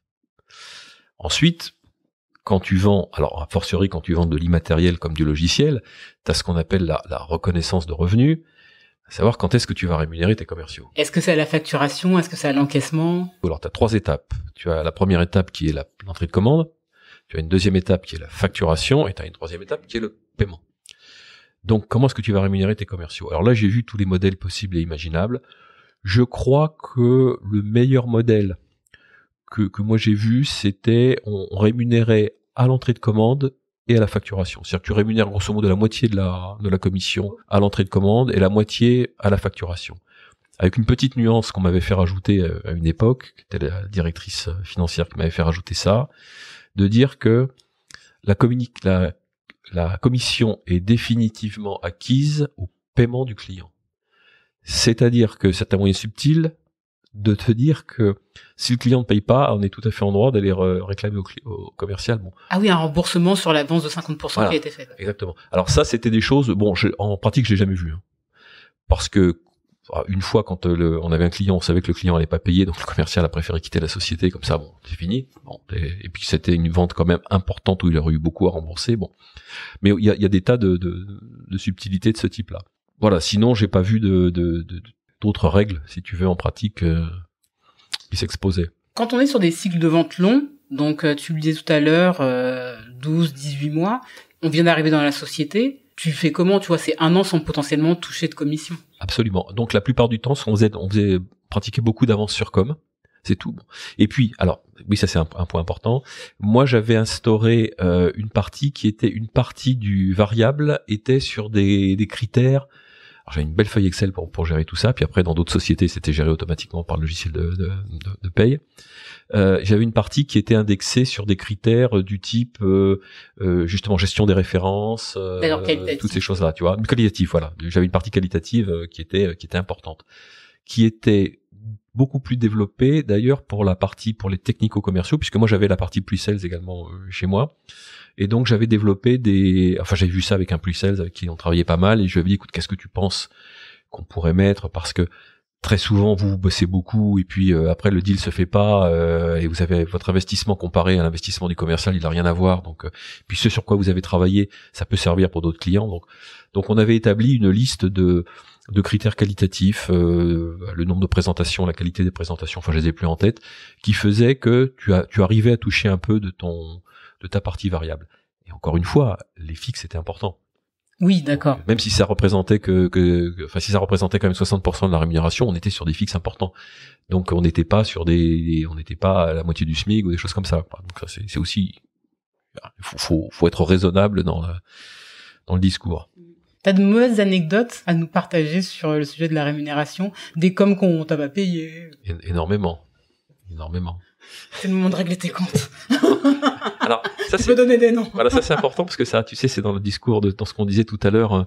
Il faut jamais cracher bien sur les sûr, gens. Et notamment, petite parenthèse avant d'aborder le débat des coms, petite parenthèse, j'ai toujours mis un point d'honneur et j'ai essayé de le transmettre à la fois au niveau familial à mes enfants et à différentes personnes avec lesquelles j'ai pu travailler, qui était, quand vous quittez une société, ne réglez pas vos comptes. C'est tellement facile de dire, de toute façon, maintenant je me barre, donc j'en ai plus rien à faire.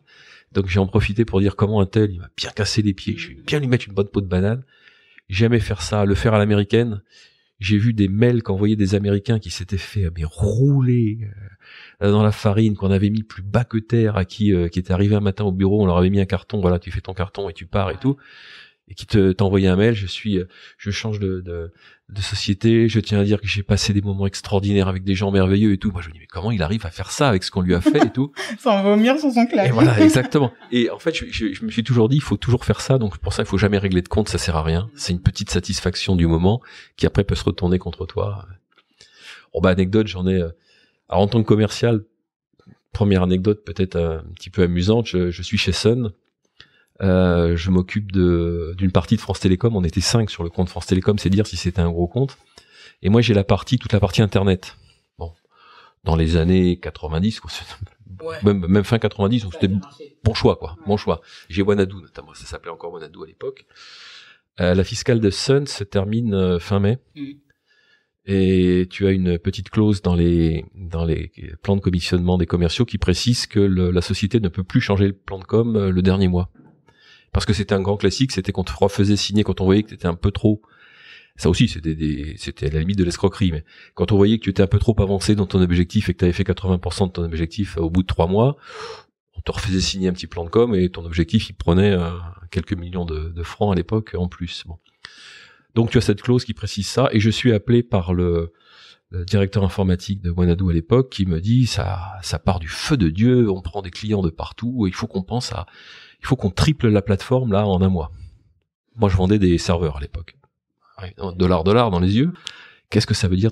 Il faut qu'on installe, faut qu'on triple les plateformes, qu'on les sécurise, donc je vais avoir besoin de vous commander. On a vu ça, il y a une quinzaine de milliers de serveurs à commander. Bon. Moi je me dis 15 milliers de serveurs, c'est fantastique parce que au bas mot, ça va me faire 300-400% de mon chiffre et tout. Et on est le dernier mois du quarter. Bon.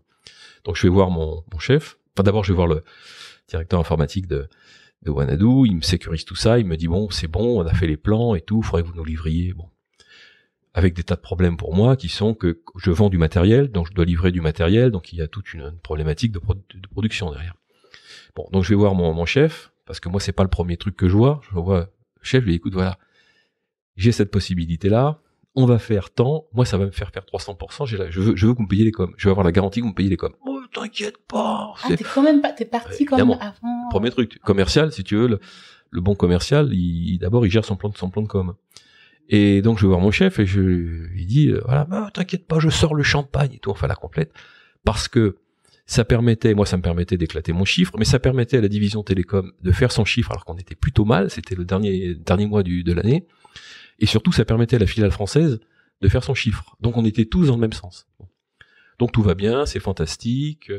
Je me débrouille pour gros problème donc de logistique pour aller voir tous nos distributeurs en leur disant écoutez, moi j'arriverai pas avec simplement ce que me livre l'usine, je n'arriverai pas, donc je vais devoir taper dans vos stocks. Et non, ravi, tu penses bien. Donc on monte tout un plan de livraison, enfin c'était un vrai projet, un truc énorme, bon, avec en plus la chance extraordinaire que comme c'est le dernier mois, les coms sont doublés, on a un incitatif sur les coms, et quand tu passes par un canal indirect, les coms sont doublés. Donc c'est le jackpot si tu veux, donc bon, je me vois multimillionnaire. Pour la petite histoire, on va à Vélizy à l'époque avec les enfants et ma femme, et à l'époque il y avait au centre commercial de Vélizy, ils mettaient des voitures, il y avait des magnifiques 4x4 et tout, et moi j'arrive, je vois le gars, je dis vous en mettez un, mais il n'y a pas les options, je m'en fous, vous le mettez et tout. Mettez-le moi de côté, ça, j'en reviens. Et alors évidemment les enfants derrière, oui papa, super. Et ma femme me dit mais attends, où est-ce qu'on va le garer, tu vois? Je dis pourquoi? Parce qu'on a qu'une place de parking. Ah oui, t'as raison. Donc ça m'a calmé. Bon, ça c'est le côté anecdotique et tout. Bon, donc enfin tout se fait, on livre tout ça, et c'était donc fin mai arrive, le mois de juin arrive. Bon, il faut toujours un petit peu de temps pour régulariser les coms, donc je touche rien. Le mois de juillet arrive, moi je suis en vacances dans le Midi. Le mois de juillet arrive et je regarde ma feuille de paye et je m'aperçois que j'ai 500 francs de commission. Qu'est-ce que c'est que cette histoire? En plus, je comprenais pas la logique. Bon. Je reviens mois d'août, évidemment il y a personne. Mois d'août, il y a personne dans les bureaux, donc personne pour me répondre, on n'est pas au courant et tout. Bon, arrive le mois de septembre, et là mon chef, j'ai hâte de parler. Bah oui, moi aussi, bah voilà, on paiera pas. Je vais j'ai pas bien compris comment. Non, on paiera pas, tu te rends compte. Et puis tu te rends compte, t'as bossé, mais bon, finalement t'as pas bossé en proportion de ce que tu vas gagner. Enfin bon, on fait le grand discours du t'es un voleur, t'es un escroc, tu mérites pas, tu vois, c'est de la chance et tout. Je me dis ok. Non, ça c'est au mois de juillet, pardon. J'ai dit une bêtise, ça c'est au mois de juillet qu'il me dit ça. Alors pourquoi ça? Parce que c'est important, parce que nous sommes en 98 et le 12 juillet 98. Tu as une magnifique finale où Zidane nous met 2 buts de la tête, le troisième Emmanuel Petit, enfin fantastique, donc tout le monde, donc j'ai un peu la tête autre part, quoi, clairement. Et comme en avance de phase, donc mon chef m'avait dit qu'il paierait sans doute pas, j'avais pris la précaution de prendre rendez-vous avec un avocat, et j'avais rendez-vous le lundi 13 juillet, lendemain de la finale, et l'avocat était dans les petites rues de Presbourg, là, à côté des Champs-Élysées, et je me souviens d'être allé le voir, il y avait encore toutes les bouteilles, les reliquats de la fête de la veille pour fêter le titre de champion du monde des Français. Bon, c'était magnifique et tout. Enfin bref, l'histoire suit son. Et on me dit par A plus B qu'il va falloir transiger. Je fais une transaction parce que tu comprends, mais vous allez me payer quoi, moi? Mais on va te payer, donc on te paye objectif atteint, on te paye 50% de plus que l'objectif. Vous rigolez, non? Moi, j'ai la première fois de ma vie, sans doute la seule, où je vais avoir l'occasion de c'était très très cher, quoi. C'était bon, il n'y avait pas question et tout. Bon, de toute façon, j'ai mis un avocat dans la boucle. Oh, mais pourquoi? Enfin, le ton monte et tout. Bon, puis le patron donc de la filiale me voit en me disant bon, bah écoute, on va te payer un peu plus. Et là, je me dis à partir du moment où il commence à négocier, j'ai gagné, quoi, parce que ça va être. Bon. Mais on te donne un poste de management. Poste de management, lequel bah tu prends le poste de ton chef. Bon, je m'entends très bien avec mon chef, je discute avec mon chef me dit c'est quoi cette histoire? Mais c'est quoi cette histoire? Pas question. Donc lui il va voir évidemment. Je me fais rappeler, on me dit mais pourquoi t'es allé lui dire? On l'aurait viré et tout. C'est que cette histoire, une histoire de fou. Et finalement j'ai pas cédé, donc ils m'ont payé toutes mes coms. Et donc ça veut dire que j'ai quitté la société évidemment 6 mois après. Parce que je savais très bien que j'avais aucun avenir dans la société. Donc, pourquoi tu dis que tu savais que t'avais aucun avenir? Parce que on m'a mis un objectif délirant derrière. Pour essayer de se rattraper sur ce que tu avais payé. En fait. Voilà, et je me rappelle une anecdote aussi que j'avais très mal vécue à l'époque. On part donc on avait des espèces de stages avec les équipes commerciales. Donc nous on part en Normandie, là on va à Deauville, on va faire un petit stage avec toute l'équipe commerciale, et il y avait plusieurs matchs de volley. Bon, en cohésion d'équipe et tout. Donc moi je me pointe, j'étais un petit peu en retard là, donc ils avaient tous commencé à jouer au volley, et je me pointe assez naturellement. Ils étaient 5, donc faut être 6 par équipe. Et je me pointe, je me dis non, tu viens pas là toi. Bon, je vais à un truc d'après, tout le monde, et mes collègues qui me regardent, ils font non, reste pas là et tout. Et j'ai mesuré le fait que de passer du grand, parce que j'ai vécu quand même quand j'avais fait j'ai fait plus de 500% d'objectifs, donc j'ai été le roi du pétrole. Tout le monde me regardait et tout, oh, le mec il est fort et tout. Et du jour au lendemain, tu deviens le paria.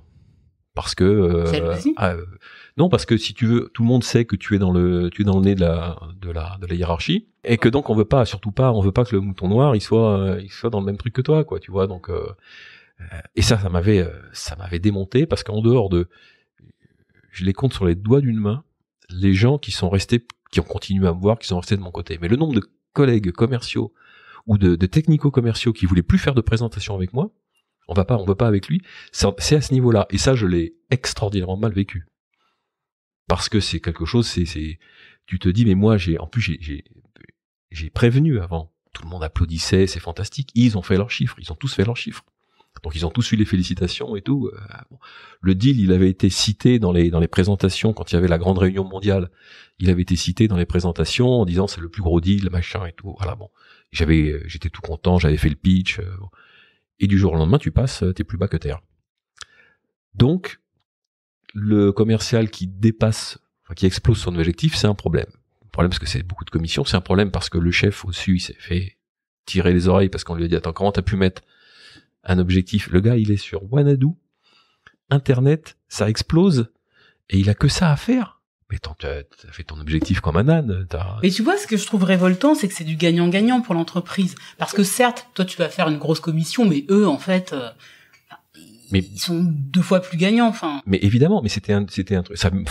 Le montant de ma commission n'avait rien à voir avec le montant de ce qui avait été vendu. Voilà, c'était des choses.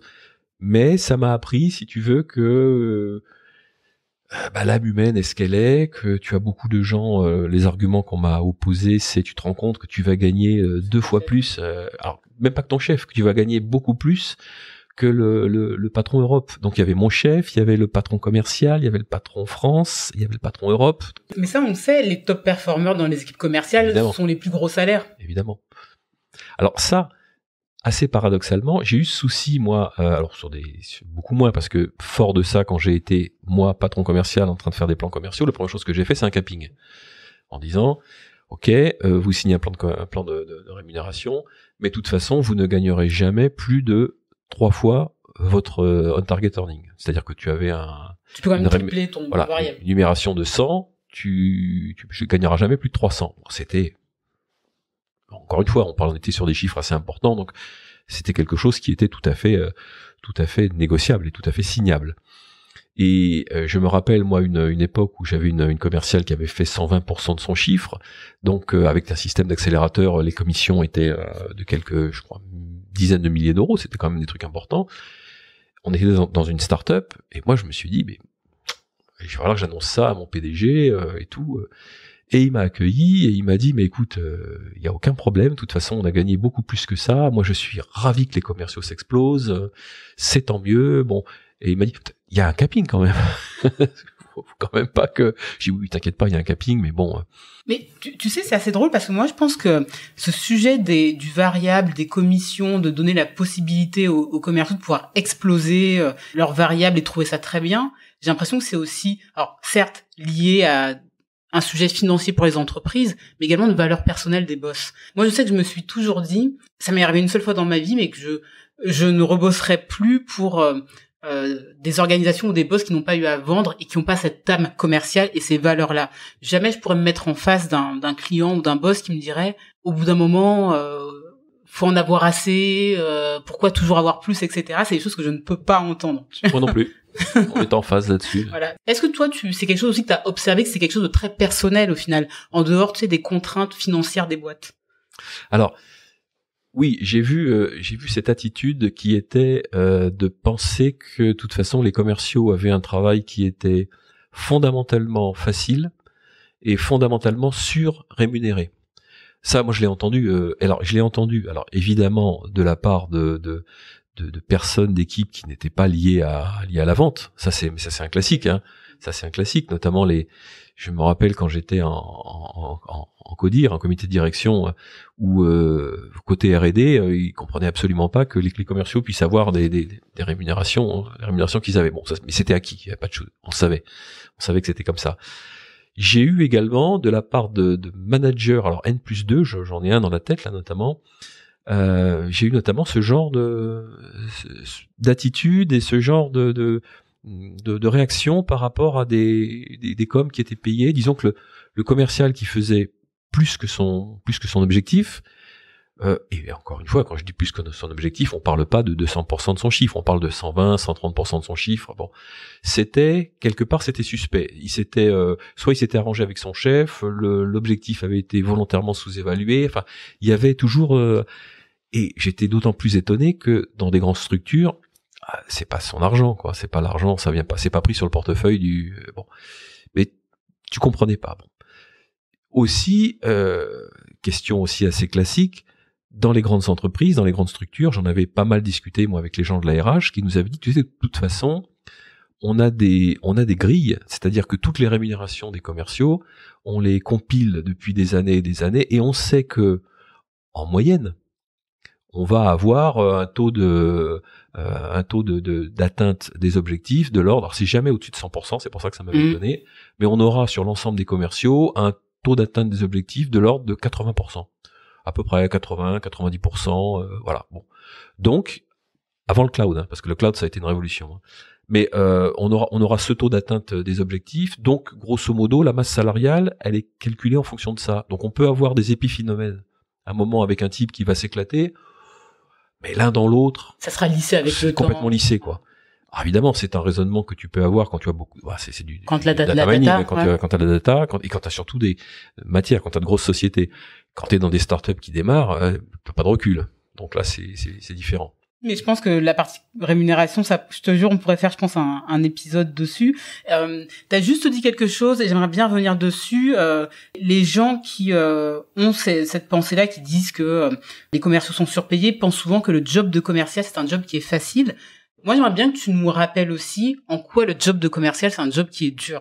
Je vois que le jour où j'ai pris des fonctions de commercial, donc j'ai envie de dire quasiment dans la semaine où je les ai prises, donc c'était chez Siemens quand je suis passé donc commercial, donc il y a longtemps, ma durée de sommeil elle a été amputée mais c'est affolant, c'est-à-dire que mon stress, alors je suis quelqu'un qui est relativement stressé de façon naturelle, c'est-à-dire que même quand j'avais pas d'objectifs, de chiffres à rendre, trucs comme ça, je suis quelqu'un de stressé.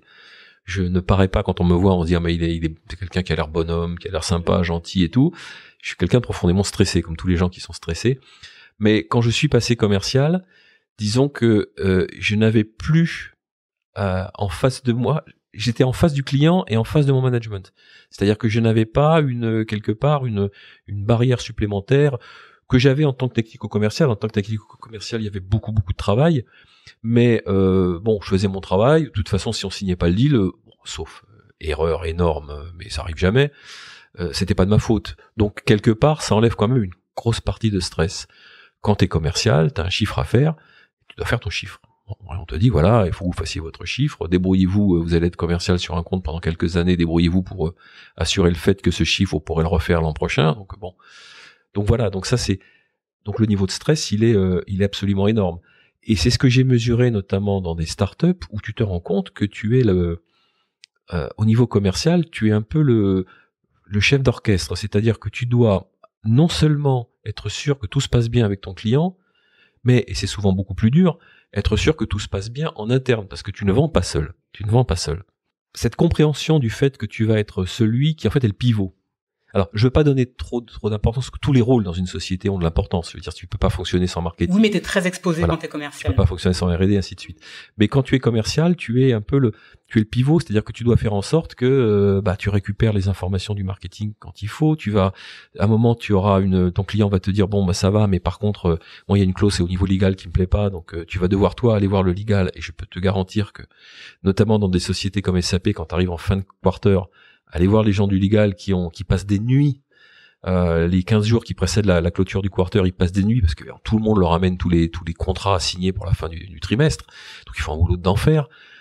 Aller les voir pour que ton dossier passe avant les autres, c'est quelque part c'est difficile. Donc toi, tu as cette pression. Tu reviens dans la société physiquement dans les bureaux. Tu te dis bon, je vais souffler un peu. Ben non, t'as de nouveau une grosse pression et tout. Bon, donc ça c'est quelque chose qui est c'est ce niveau de responsabilité, si tu veux, qui est quand même quelque chose de difficile. Et puis, commercial, moi, encore une fois, il y aura peut-être plein de contre-exemples de gens qui disent qu'ils c'était des loups solitaires, tu sais, ils arrivaient à gérer. Moi, je n'y suis jamais arrivé. Et tous les gens que j'ai côtoyés, on était tous dans le même cas. C'est-à-dire qu'on était tous hyper stressés, à se demander comment on allait faire notre chiffre. Enfin bon. Et c'est quoi la beauté de ce métier? Oui, bien sûr, mais pas que. Et j'ai envie de dire surtout pas que. Bon, c'est clair que, alors, juste petite parenthèse sur l'argent, il faut savoir que quand tu es commercial, tu as des objectifs qui la plupart du temps sont en mode espèce sonnante et trébuchante. Enfin, on te dit, vous avez tant à faire. Donc, l'argent, c'est une métrique. Donc, tu as une métrique, et ça, il faut le comprendre, il faut l'accepter, et ne pas avoir un comportement, j'ai envie de dire, franco-français, qui est l'argent, c'est sale. Bon. Et ta rémunération propre, c'est la mesure de ton succès.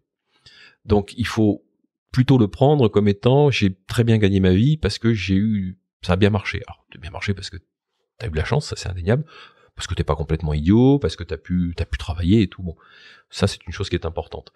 Moi, ce que j'ai particulièrement aimé et ce qui m'aurait manqué si je suis parti en retraite, donc j'ai pas eu le problème d'avoir géré une fin de carrière. Mais ce qui m'aurait manqué si j'avais dû arrêter brutalement ce métier, c'est surtout le contact. Là où je me suis régalé moi, et surtout quand j'avais ce côté international, j'ai tellement de souvenirs avec des gens, notamment on avait à un moment travaillé sur le marché de la Croatie, j'ai dû aller une douzaine ou une quinzaine de fois en Croatie et tout. J'ai là-bas des gens que je peux considérer comme des amis, on continue à échanger, en plus avec le foot, ils sont très foot, donc on continue à échanger avec eux. Là, en Italie, j'ai rencontré des gens fantastiques, aux États-Unis, des gens super, à la fois au niveau client et au niveau collègue, et ça, ce côté rencontre humaine, c'est quelque chose qui est absolument fantastique. Et 3, c'est le côté égo. Je disais que quand j'avais commencé, on m'avait donné les formations et la communication. Sur la fin, donc c'était beaucoup de communication. Quand je faisais du bizdev, j'étais de tous les congrès à aller parler et tout. Bon, tu as un trac énorme, bien sûr, même à la fin, mais tu as une adrénaline qui est extraordinaire. Enfin, je veux dire, présenter un truc devant une audience avec des gens qui t'écoutent, alors des fois c'est 5 personnes dans une petite pièce, des fois c'est 500 personnes dans une salle de conférence. Bon, c'est quelque chose de super. Et ça, c'est un grand regret que j'ai. Enfin, un grand regret. C'est fini, mais c'est vraiment une nostalgie que j'ai de ce côté d'aller prendre ton avion le matin, aller faire ton intervention, t'équipes avec le micro et tout. Tu fais ton intervention, t'es le centre du monde pendant la demi-heure de ton intervention. Bon, puis après c'est le gars après. Bon, ça c'est quelque chose qui est absolument super. Alors, j'imagine que tu l'as dans des fonctions marketing ou des choses comme ça, mais moi, c'était quelque chose de super. Je te rejoins vachement sur tous ces aspects-là. Je trouve que c'est difficile de faire ce métier-là si t'aimes pas les rencontres avec les gens, si c'est pas naturel pour toi d'être de bonne compagnie, d'être souriant, de vouloir comprendre ce que les gens font, leurs problèmes, leur apporter des solutions. La base. Je trouve qu'il y a peu de métiers qui te permettent de développer ton réseau de manière aussi organique aussi. Je pense qu'il y a aussi, en effet, ce côté égo et vouloir performer, vouloir te dire je suis je suis le premier, etc. C'est un truc qui te nourrit au quotidien. Je suis assez en phase. Je pense qu'on a abordé énormément de sujets, mais je pense que on pourrait en parler pendant 20 heures et il faudrait qu'on le découpe. Si tu es ouvert à revenir sur le podcast, en tout cas moi ce serait avec plaisir pour aborder plein d'autres sujets. Dans tous les cas, pour le clôturer, si tu avais un conseil à donner aux nouvelles générations quel serait-il? Ah, il aurait fallu qu'on prépare un peu la question pour que j'y pense. Ou 2 choses que tu as apprises dans ce métier-là et qui te sont restées encore aujourd'hui. Oui, alors, plusieurs choses. N'ayez pas peur. Soyez vous-même. Dites la vérité. Je pense que c'est quelque chose d'important. Et puis, alors il y avait chez Sun, on avait une phrase, c'était have fun. Je me souviens plus, mais c'était exactement ça. Bon, moi, c'est un métier que j'ai adoré, et tout. Donc, allez-y, foncez, faites-le. Ok. Merci beaucoup, Eric. S'il y a 2 choses qui te sont restées également de ce métier-là, des grandes leçons, quelles seraient-elles? Alors, ça va faire rire les gens qui me connaissent parce qu'ils savent qu'il y a justement 2 choses, 2 phrases que je me plais à dire et à répéter tout le temps, qui ont été toujours les deux phrases qui m'ont guidé et que j'ai toujours observé. La première, c'est, alors je vais la dire en anglais, c'est "It's all about execution", c'est-à-dire tout est dans la manière de réaliser les choses. Et la deuxième, c'est "The devil is in the details", le diable est dans les détails. Alors ça veut un petit peu dire la même chose. En fait, c'est méfiez-vous du yaka faucon. J'ai appris que très souvent, il faut savoir voir le problème dans son tout et surtout comment tu vas aborder alors un projet informatique, une réponse à un appel d'offres. Comment est-ce que tu vas l'aborder? Essayer de voir quel est le petit truc qui va poser beaucoup de problèmes. C'était vachement enrichissant Merci à toi. de t'écouter, Eric. Encore une fois, je pense qu'on pourrait en faire plein des épisodes comme ça et creuser. Est-ce que tu as d'autres choses que tu voudrais partager ou rajouter? Écoute, il y a énormément de choses, mais comme tu sais, le problème quand tu as quelqu'un qui a plus de 30 ans de bouteille derrière lui, c'est qu'il peut te parler pendant pas 30 ans, mais pendant au moins 30 heures. Un temps assez long. Donc on va s'arrêter là et encore une fois, je te remercie de ton invitation, très très sympa. Ok, bah écoute, moi j'ai été ravie. Donc je te souhaite une bonne fin de journée. Merci. Et je te dis à très vite. À très vite. Bye bye. Merci d'être arrivé jusqu'à la fin de cet épisode. J'espère qu'il vous a plu et que vous avez appris des choses. Si c'est le cas, vous pouvez lui donner 5 étoiles sur votre plateforme d'écoute et le partager à votre entourage. À très vite pour un prochain épisode.